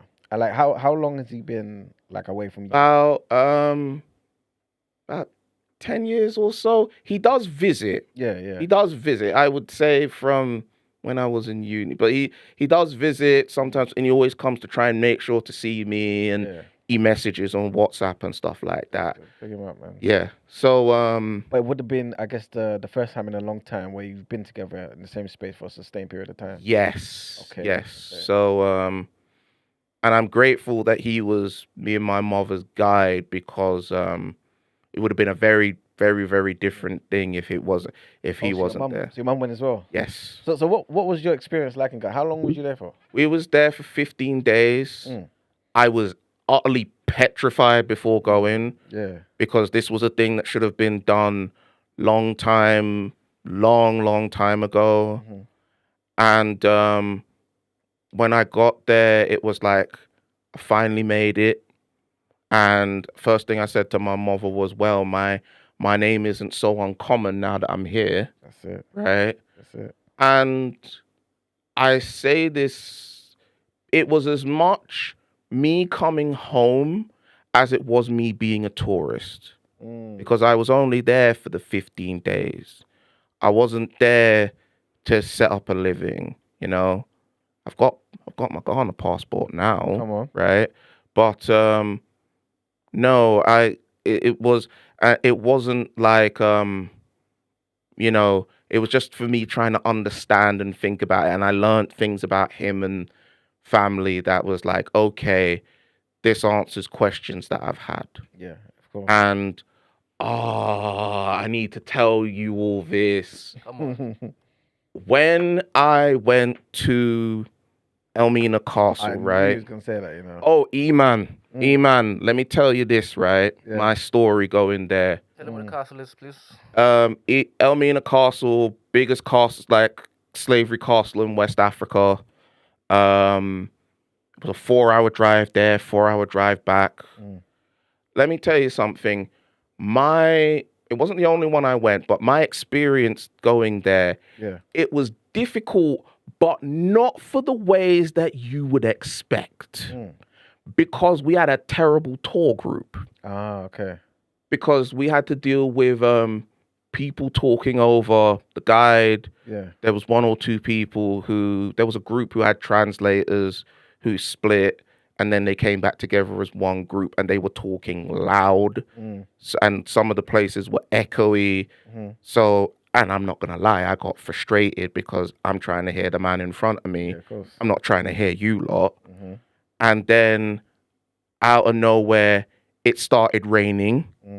And then midway through the first half of the tour, my mother felt ill. So me and my old man had to go and deal with the rest, and she brought a tablet. So for a bit of it, I was trying to film things and whatever. And at a certain point, I just flamed out. Autistic burnout is real. There comes a point where you will just stop and your mental bandwidth and your physical bandwidth just checks out, and it's just, you want to lie down. You want to lie down. You want to collect your energy. Yeah. And so for me, by the halfway point, I was pretty much done. I went through the rest of it. I've got the photos. But he wasn't fully there. Yeah. So when I remember I got back to the car first, and when they came back after me after getting souvenirs, I had to ask, what the hell was that tour group? It's an experience that I think about, and I'm always just like, how? Especially because we went to Christianborg, which was only recently open to the public because it was a government building, and it was just us and the guide, nobody else. And he was very good explaining everything. He was very clear. So I would say I had a better experience there more so than the larger, the more famous castle actually. And I say all this because, and I actually did one of the last episodes I did of Audible Autism was where I spoke about this, because on the way back I thought this would be a good topic to talk about. And I wanted to make it clear that from the outset I wasn't coming to this thinking Ghana was going to be some kind of like Mad Max backwater kind of thing. No. I know there was going to be certain expectations and things that wouldn't be there like back home, right? But that's not me blaming the country. That's just, I think some of it is understanding, and also just certain things aren't there. Although I did remember looking up and finding autism organizations there, but they were again geared towards kids there. See, Elmina Castle, that was the first castle I went to. Have you been to Cape Coast? Cape Coast? Yeah, that's where we went. We went to the coast, yeah. No, to the castle there, though. No, we didn't go there. We didn't. That one. The next time you go to Ghana, I think you should definitely use All right. that one. All right. Well, Mina was the first one I went to as well. But I went there, I think, as how old was I? I was very young though, very young, very young. But still, I still remember it to this day. But Cape Coast Castle, that was another one. That was really I don't know. It was very, I don't know, touching and poignant experience, man. And the thing is, we had a very good guide as well. So it definitely makes a big difference. Yeah. Definitely makes a big difference. Yeah. Now, before I forget, as far as the ADHD, right? That was an adult diagnosis. That was later. I got that done during the pandemic, actually. So that was an interesting experience, and I remember having that explained as well. The medication, I want to clarify for people, it definitely does help for me as far as processing things. I don't want it to just be a thing in terms of like work, because I often find the conversation when it comes to medication for neurodivergent people, it only seems to look in that lens. But in terms of regulating thoughts and being able to approach things and even talking to you and addressing you all here, I'm able to organize it better. I'm able to frame it better. I'm not overwhelmed to a point where I just stop. Yeah. Which that did happen in the past. And I would say sometimes trying to get re-prescriptions is a ball ache, because it's not a thing where you can just get it off. You can just get it off hand. They want you, when you're close to, say, the end of what you have. That's when you're supposed to call in and make a repeat prescription for it, because they want to make sure they don't want you to abuse it or anything. Okay. And So it's not a case of them checking your progress and stuff. They do check. They want to know how my blood pressure is, and am I being active, and how it's affected me, and what side effects is there. They do definitely ask and check, but it's not like they can give it just willy-nilly to anybody and everybody, which is why when I've heard and I've seen people talk about as far as the amount of people who've been getting diagnosed, they blame it on the people in the process. It's like, are you sure? Because it's not like as if they're just you have to go through a pretty thorough process in order to get this. It's not just something you sit there and then they just hand you a printout. Of course. So it's like, is it that, or is it just the fact that more people have been getting diagnosed and recognize the symptoms? Some people are self-diagnosing, which is its own discussion. But there's a way they understand. They've come to understand something about themselves and how they see the world and why they've been having so many challenges, right? And I have to say as well, I know I'm speaking about this as black man. It is a different case for black women in a lot of ways, with the expectations of, you're supposed to be the person who looks after everything and deals with this and that and the third. So I don't want it just to be like, oh, this is just a man thing, So we've got a question. Big up Goddard. He says, question for K Price. Do you find yourself high masking a lot of the time, especially before being diagnosed? Knowing people who are on the spectrum, I find many do, and literally circumvent a life masking. Yes. Break down those terms. So masking it's in the sense of trying to present yourself like a neurotypical person. Okay. Acting normal. Yeah. Personally, I'm somebody who's like, what the hell even is normal? There's no such thing. But it's trying to act in a way that doesn't come off as awkward or off-putting, or people feel is, prickly. And I'll tell you first and foremost, I know I can be a prickly person. I can be thorny and horrible at my worst at times. And as I said in the call yesterday, masking is often suggested as only a last ditch effort. You're supposed to learn and deal with like coping, various strategies to cope and how to process things if you're having a crisis or having a meltdown. But as I said, as a black person on the spectrum, it's like, if you want to get through this world, that's the first thing you have to learn how to do. And I have so many issues with that in terms of masking, because it comes from this very pessimistic place that says you can't change people and you can't change the world around you. You can only attempt to change yourself. And that was something early on I did have issue with, where some people in my family, well, namely my mother, in terms of trying to get along and do things, it's like, if you're having a phone conversation with people, try and make your voice sound more chipper. Try and smile a lot more when you're speaking with people. You have to learn how to play the game, which, if I can get a bit literal for a second, you say that like as if the rules of the game can't be changed at any time. Like, to quote Billy Woods, who you've heard me quote, there's people who, they're not even good at the game, they just know where the game glitches.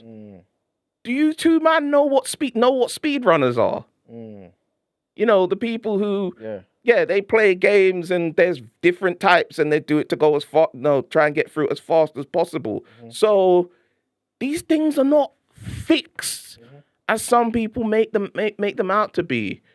I'm a guy who's very interested in complications and complicating conversations, because too many times simplistic narratives tend to rule people's perspectives on things. And even ourselves, there's certain simplistic narratives that we kind of just take at face value. And then when you look into it, it's like, wait a minute, that's actually not the case. So, and this is what, I bring up the way disability and race link in the case of like Jason, in terms of talking about Jason Arday. I'm not going to come and sit here and pretend that I didn't see that could have easily have been me. So easily could have been me. And even he admitted he wouldn't have gotten there if it wasn't for the people who was there helping him. And that's why I'm always adamant in, I don't want to be sort of held up as like this exemplary figure, because you don't know when you're seeing me now. What about all the other parts in there where I wasn't there? I remember one time with my old man, because he was concerned about me getting into work, it was like he was going to go and send me over to either Ghana or Jamaica. And because he knew I was a creative writing English lit grad, I would use my skills to go and teach kids English. And it was like I could see where he was coming from. I appreciate it. But the issue was, I was trying to think about it in terms of myself and what I might have to deal with there. And he kind of took it as like I was just trying to be stubborn. And the examples he was trying to give in terms of some of my, because I was also thinking about maybe doing music and stuff like that, was like, oh, look at Prince, look at what Prince did to get there, and look at Jennifer Hudson. Prince was in bands from since he was like 17. Prince could play how many instruments? All of them. Prince wrote songs. He wrote songs for other people. He was damn near playing nearly all the instruments on some of the people he signed to. With all due respect, I don't say this to diminish what I can do, but I'm not him. Right? I would love it if I had that skill set, because I know some people think people on the spectrum, they always think of like the piano prodigies and stuff like that. That is not the par for the course. Right? And as far as Jennifer Hudson, he must have framed it like, oh, she put her tunes out there and she got famous. And I'm thinking, nah, I remember it was she was on American Idol. And there, just like when I used to hear how people going about X Factor, they always said the voters were racist, right? And how did she get noticed? She was in Dreamgirls. She won Best Supporting Actress. And I remember that very, very well because people thought that was going to be Beyonce's year, and Beyonce didn't get anything, right? But isn't, I guess, your dad basically just trying to say, don't limit yourself. You know what I'm saying? In a roundabout way. Yeah, he is. He is trying to say that, but I think where I had issues with was he was trying to be like, just try and find yourself somewhere to get into, that sort of thing of, if you just put everything around you and put nose to the grindstone, then you'll, it might take you a long time, but you'll get there, ignoring how much that can cause pain for you in the long run. Right? That's why, I know I sent Brent, if you remember, I sent you the video, the talk I did. And it was like, I talked about, in relation to, I know me and you have had our things with Booker T. Washington in the past. And it's like, I've been trying to cast down that pale where I'm at.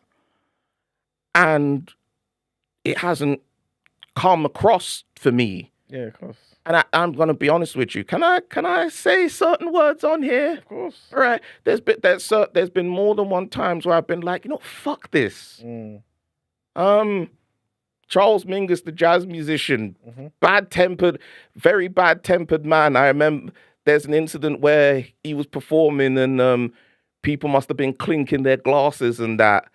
And he went and said, Isaac Stern doesn't have to deal with this shit and left. And I was like, yeah, I understand that. Yeah. I know where man's coming from. And I also talk about all of this because let's be real here, man, right? When you think about the way the colonialists talked about African people, right, in order to justify what they did, and you look at what they wrote, isn't the languages in their thing coded in the language of disability? Yeah, 100%. These people don't know how to govern themselves. These people don't have any kind of societies or great writings or things like that. Yeah. The idea that they were just practically sitting there waiting for them to come, it's all in there. So, in a funny sense, when you look at it from a certain standpoint, it's like on the one hand, there's this sort of very paternalistic thing of like, oh, we're doing this for your own good because you're incapable of doing anything. And then on the other hand, like, you're, with the nation and stuff like that, it's like, nope, we can do that just fine. We're all suit and tied up and everything. And again, I'm kind of lost in the middle of that. Sorry, just trying to find a decent place to sit there. But the thing is, I feel like I totally get what you're saying, man. And like you said before, eloquently, you're just in that gray area. You know what I'm saying? Yeah. Where most people are just getting on with life, and they deal with the things that the majority of people have to deal with. And every single time, I guess there's a compounding effect of how much the minorities don't get anything. Do you know what I'm saying? And just worsens with time. Yeah, and I am the person, and I am somebody who firmly believes that the people who are the minorities within the minorities deserve being listened to. Yeah, of course. Because those people can have angles on things that sometimes you wouldn't expect. Sure. Shout out Dr. Ade. We got some questions, man. We got some questions because obviously we have to be mindful of time and whatnot. Of course. So I want you to get to the questions. And good morning, B squared. Find your way to the stage. Okay, so we've got someone in Discord as well. You're able to basically find your way to the stage, but find your way to the stage. Dope. All right, so we'll try and get through as many of these questions. Yes. I think the first one's from Ed. He says, how has understanding the diagnoses changed the way you decide if and when to mask versus when to conserve energy or set boundaries? this is funny because it does kind of relate to me having long COVID. Um, I would say on a certain level, it depends on comfort and how I feel like in terms of people who are approachable and whether they're going to be understanding. Mm-hmm. There are certain people who I know that they still really don't know about this. Mm. So, and it's not because some of it is because I don't know how to put it across or how they're going to respond to it. Because look at this way with like the when people talk about like say flu jabs, right? Andrew Wakefield, that man, get so mad when I think about him, right? Because of the misinformation he shared. Mm. And I understand why historically black people have been concerned and fearful and skeptical of these things. 100%. The basis is real, Yep. but I find that it tends to be quite knee jerk. Okay. People bring up Tuskegee, but they don't bring up the full picture Yeah. as far as how those people fought Mhm. to try and get treatment. So instead, they were actually fighting for the opposite, Yeah. I hear you. right? But it's something in terms of, say, being around you two here. Because we agreed with this, you talked about this, you've heard me talk about it before.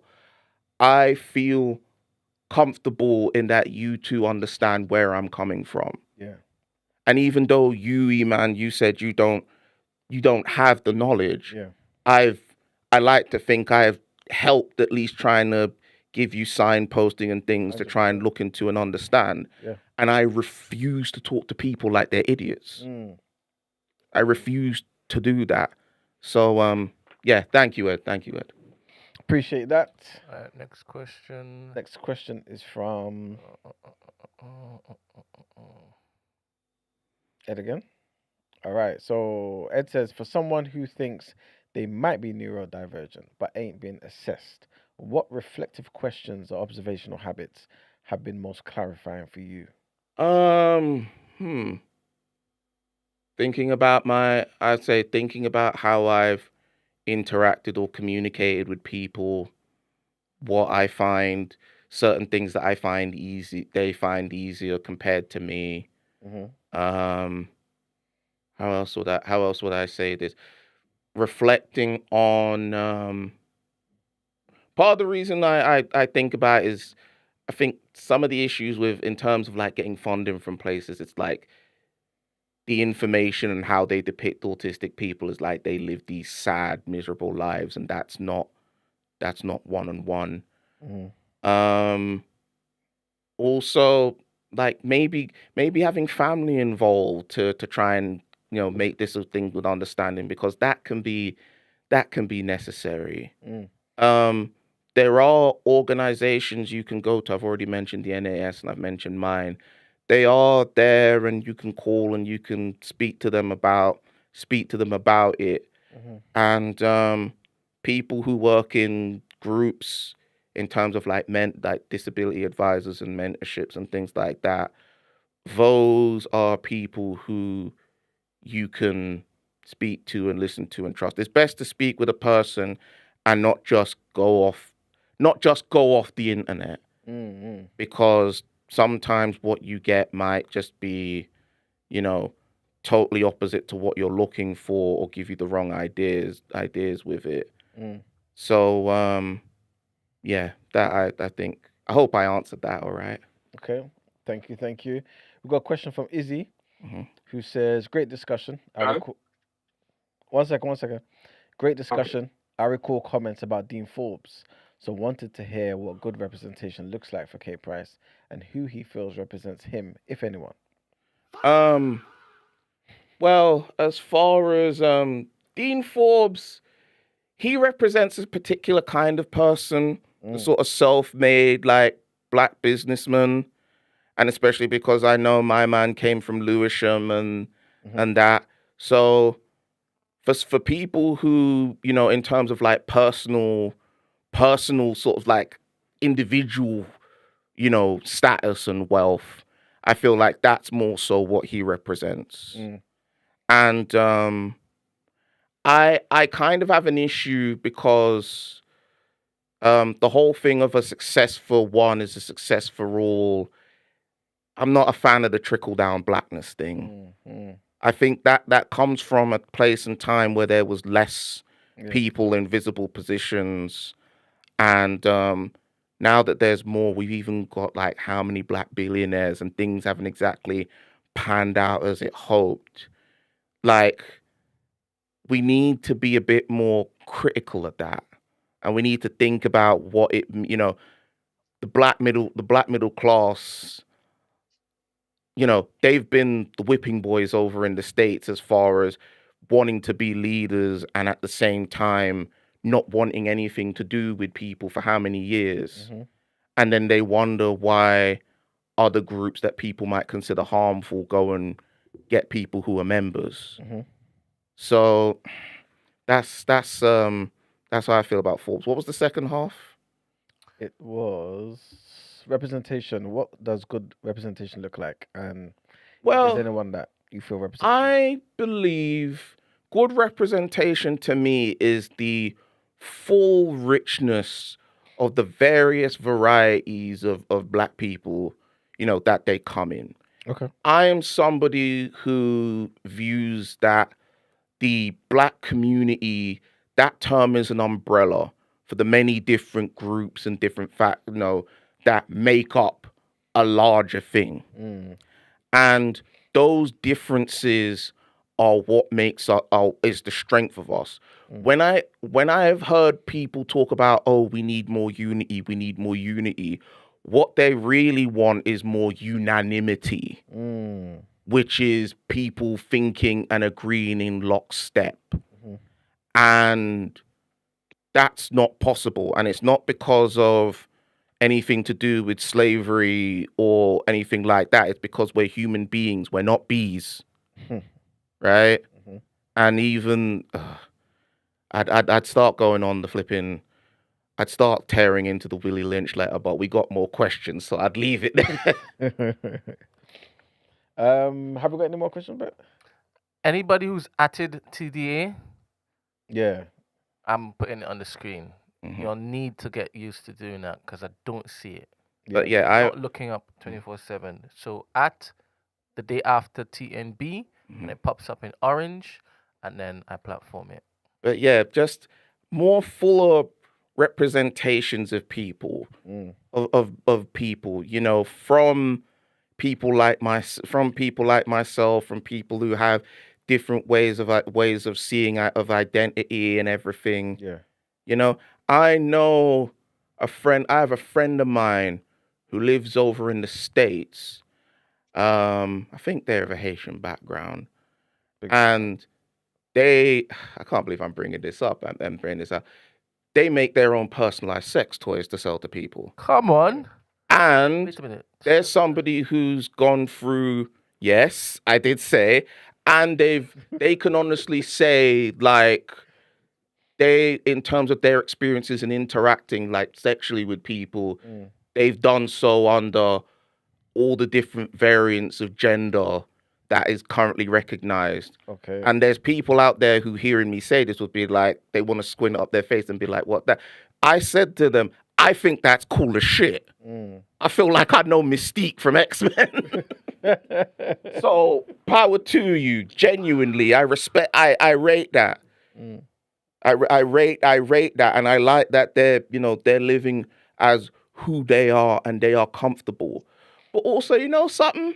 Celebrate black mediocrity. That's what, to me, in a sense, is what real progress is. It's not always, the best and brightest. It's the fact that we can just be. Yeah. If you want an example of like a certain weirdo who I wouldn't say I look up to, but who fascinates me, are either of you two familiar with George Schuyler?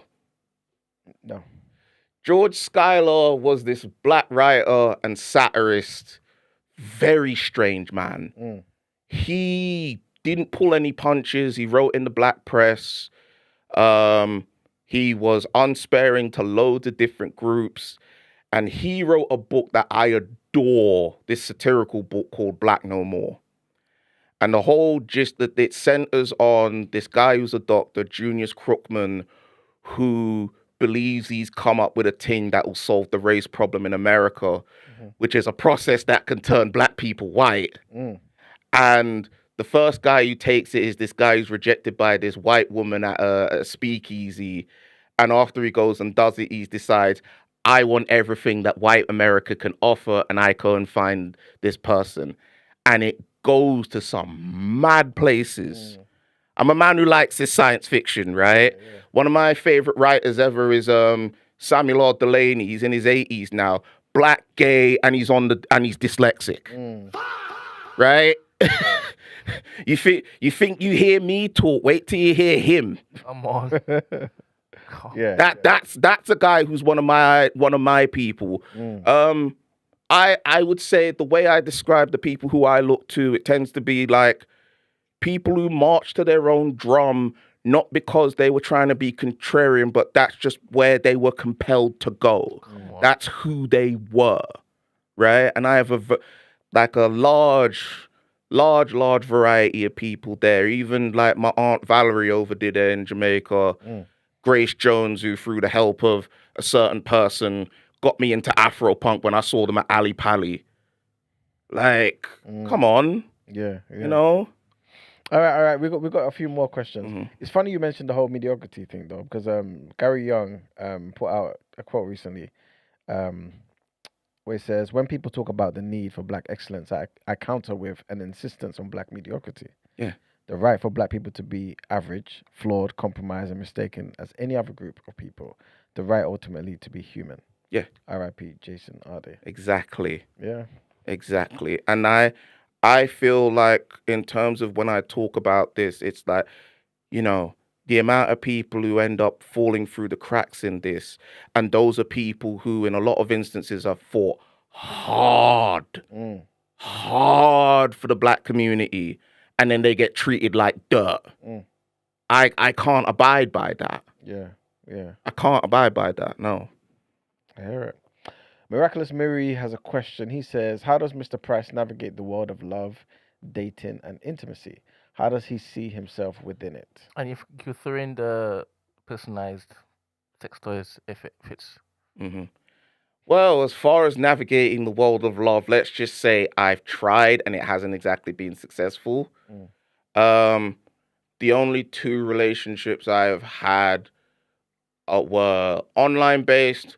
One of them is somebody who I still consider a very good friend of mine, and they live over in Canada.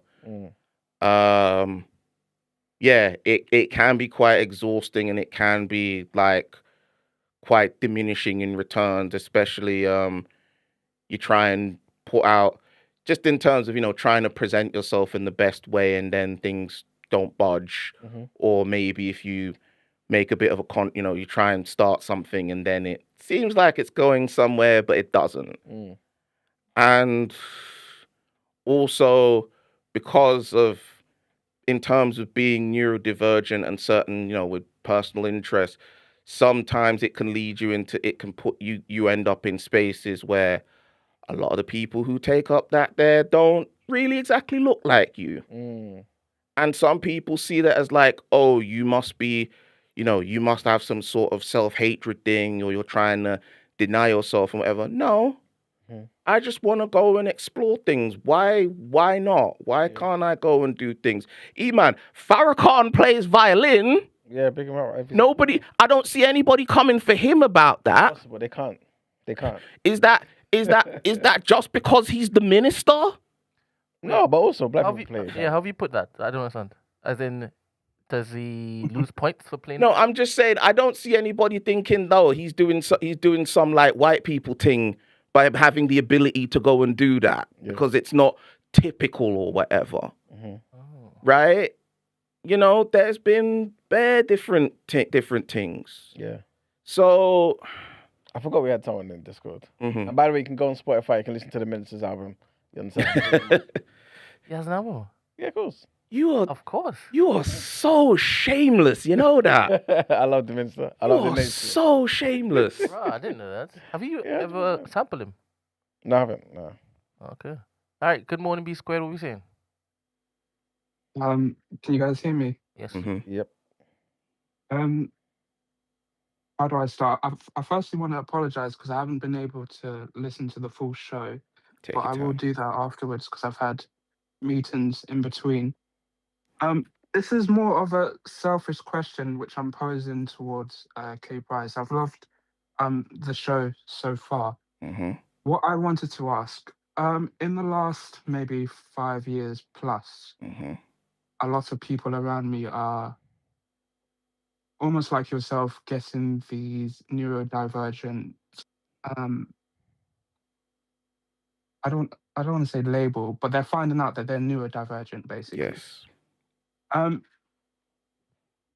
how so I'm the sort of person where, especially if it's close family, close friends, I like to do a lot of research into the medication Mm-hmm. and all that sort of stuff. Yes. The main question for me is, what do you expect from your friends and family in terms of support? I would to listen first and foremost. Listen to me. Listen to where I'm coming from. Um, don't try and come in with preconceived notions about what my condition is like, and judging me by somebody else, because as I said, it is not a one size fits all condition. Ask questions so they can learn and familiarize themselves. Um, yeah, I would say those are the main two sort of expectations, I would say.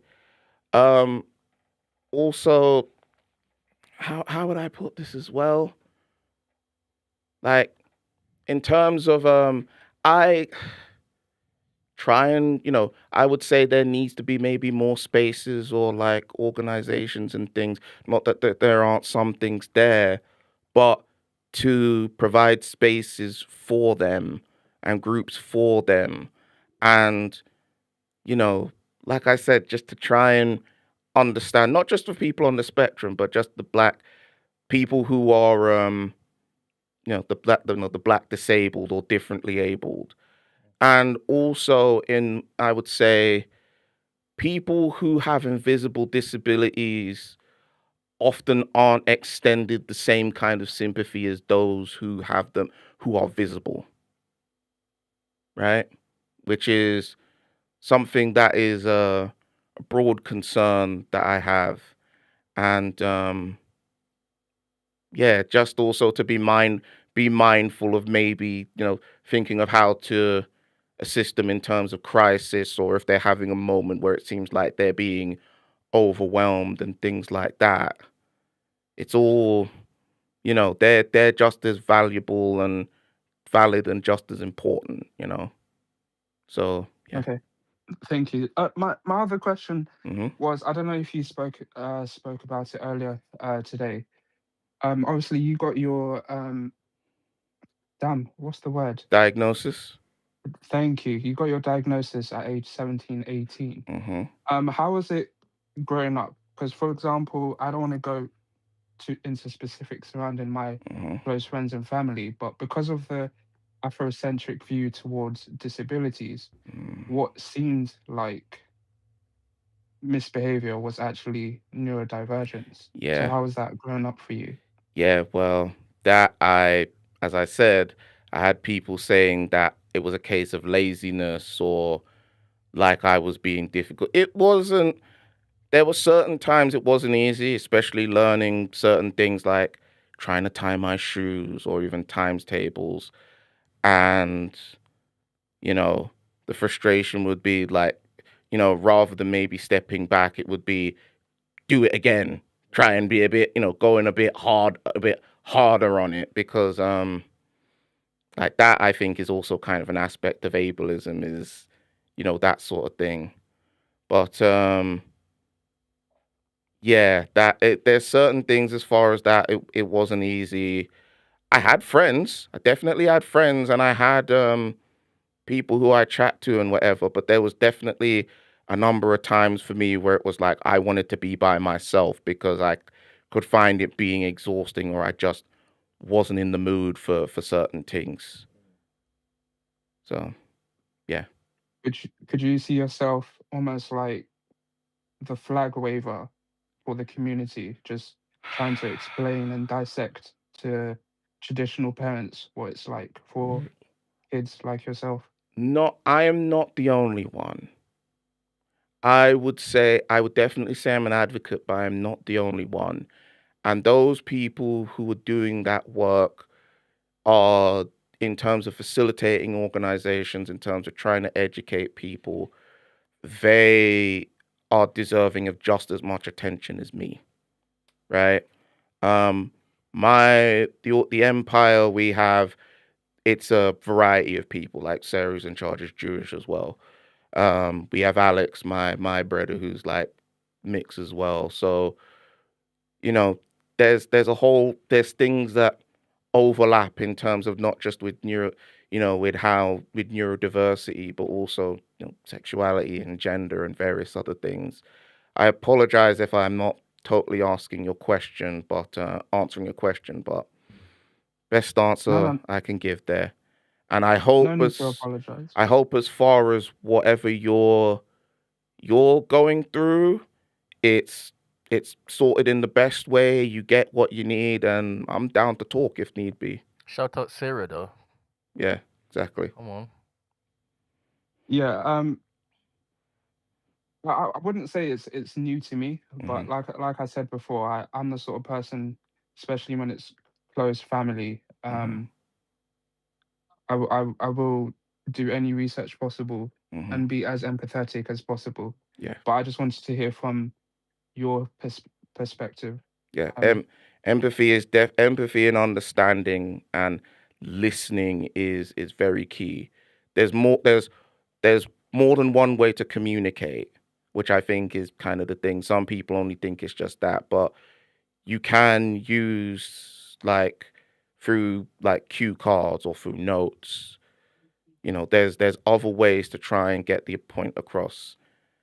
So that's valuable. And the people who assist with those people who might have those challenges, they're just as important, and I think need to be valued more. Okay, thank you. Really appreciate that, man. B squared, yeah? Yes. Big up B squared. First time caller? No. Oh? No. Can you let them know who you are though? As Daredevil. Come on. Oh my days. Come on. 100%. Oh my I don't want God. anybody getting on to me again for calling him that guy. Big up Daredevil, you know what I'm saying? The dearest of all the devils. No, joking. Big up you, man. When do you come back in the studio, man? I'm sorting some personal stuff in my life. Once that's sorted, then for sure I'll come down. Okay, cool. Looking forward to it, man. Yeah, man. As long as you know you're welcome, man. Just let us know. You know what I'm saying? We'll make it happen. Definitely, you know you were here. Come on. Yeah. I don't, but this guy. with the help of an aided person, I can get there. Yeah. Yeah. Go on. Come on. Big up you, man. Appreciate the call, man. Love the link. Likewise. Well, thank you, K Price. Thank You're you welcome. very much You're for welcome. the conversation today. Yes, appreciate it, sir. All right, take care. Bye. All right, people. I think that's pretty much it. There's a few more headlines to get through, and then we can pretty much wrap up, man. All right, Brent, let's jump into the headlines. Do it.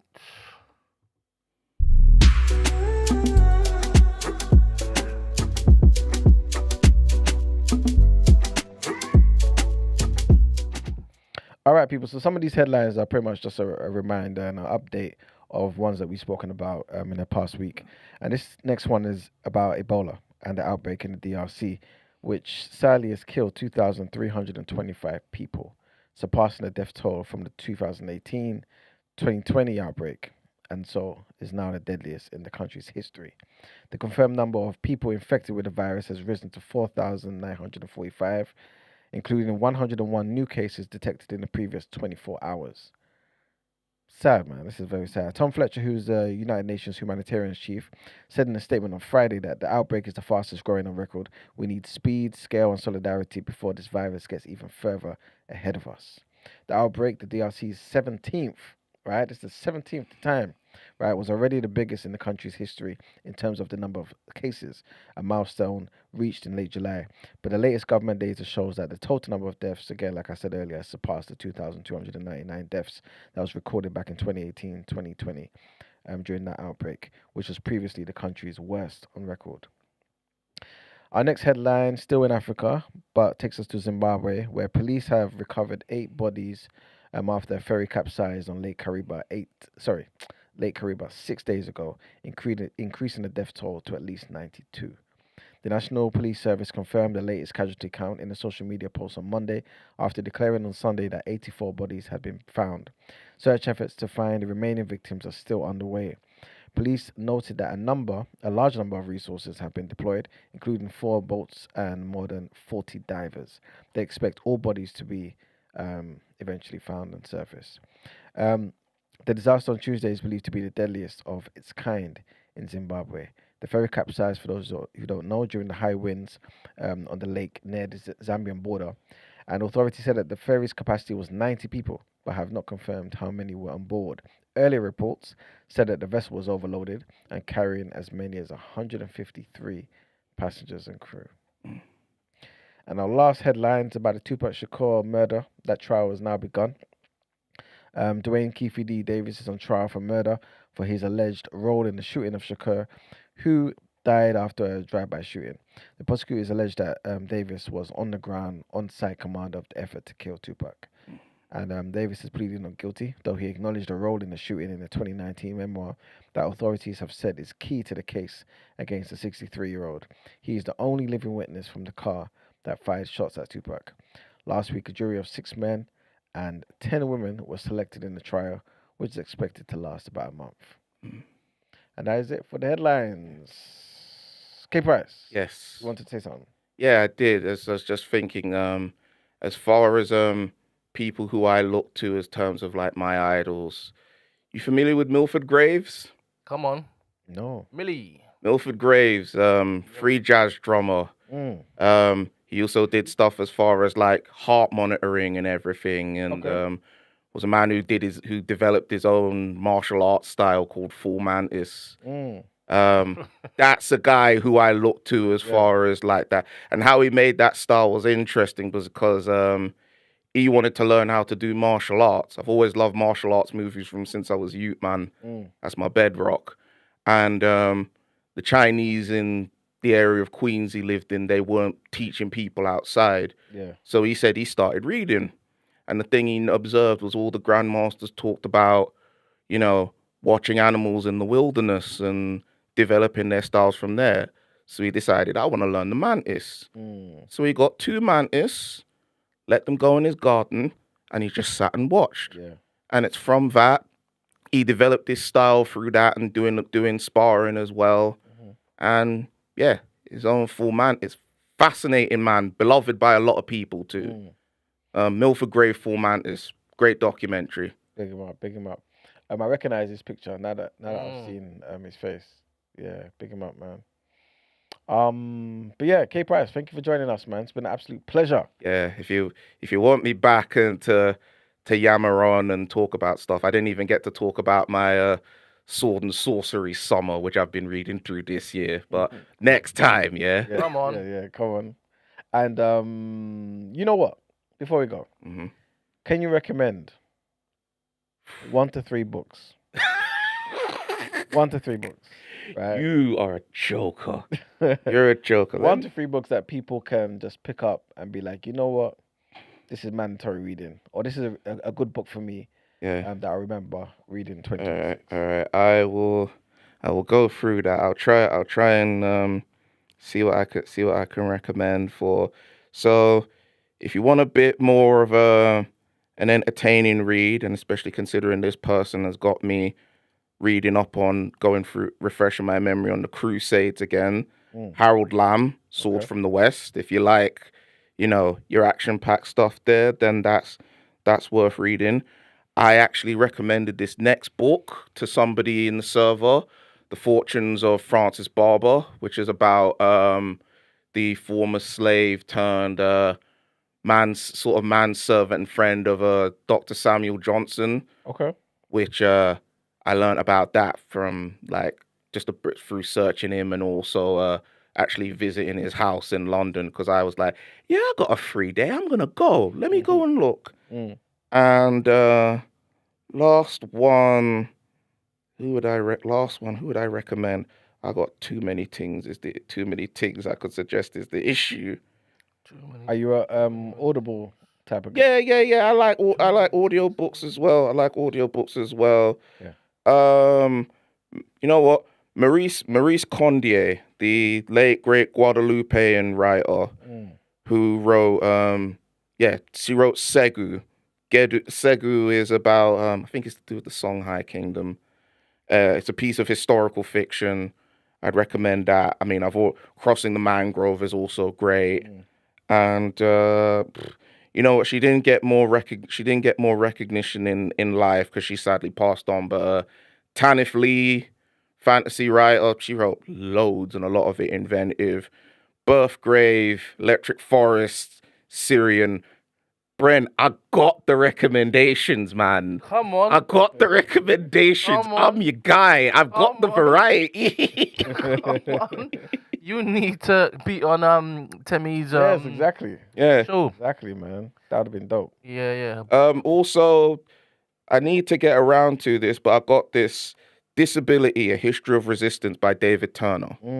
Get around to that. Okay. And Black Disability Politics by Sammy Shalk. Schalk. Okay. Yeah, I've given you more than 3. Yeah, 100%, man. Appreciate you, man. Appreciate Yes, man. Yes. Guys, it's been a great one. We'll be back, God willing, tomorrow. Not too sure what we're going to talk about tomorrow, but I'm sure it'll be a good one. We'll find something. Yeah, we will indeed. And again, K Price, it's been an absolute pleasure. Yes, thank you. You're welcome to come back again. People have loved you. You know what I'm saying? And thank you for the insight. Appreciate you all for listening in. Thank you. All right, Brent, anything you want to add? There's a comment on the screen. Oh, is it? Okay, big up, Izzy. He says, much respect to K Price for being an open book, especially with Brent in the room. What does that mean, K Price? Probably because, like me, you don't regularly show face, so you got me on here on camera, so why don't you come? Oh, is that what he meant? All right, fair. Must be. Fair. I don't know what he meant. Crazy. I remember that though. I remember that. Anyway, thank you very much, K Price. You will be seeing him more often. Yeah. God willing. In different little formats and this, that, and next, but we're working on it, yeah? Yes. Please be kind to one another. Please drink plenty of water and mind your money effing business. We shall see you here 8:15 tomorrow, and it should be a good one. Indeed. Yeah. Of course. It always will be. All right, later. Peace. Yes, of course.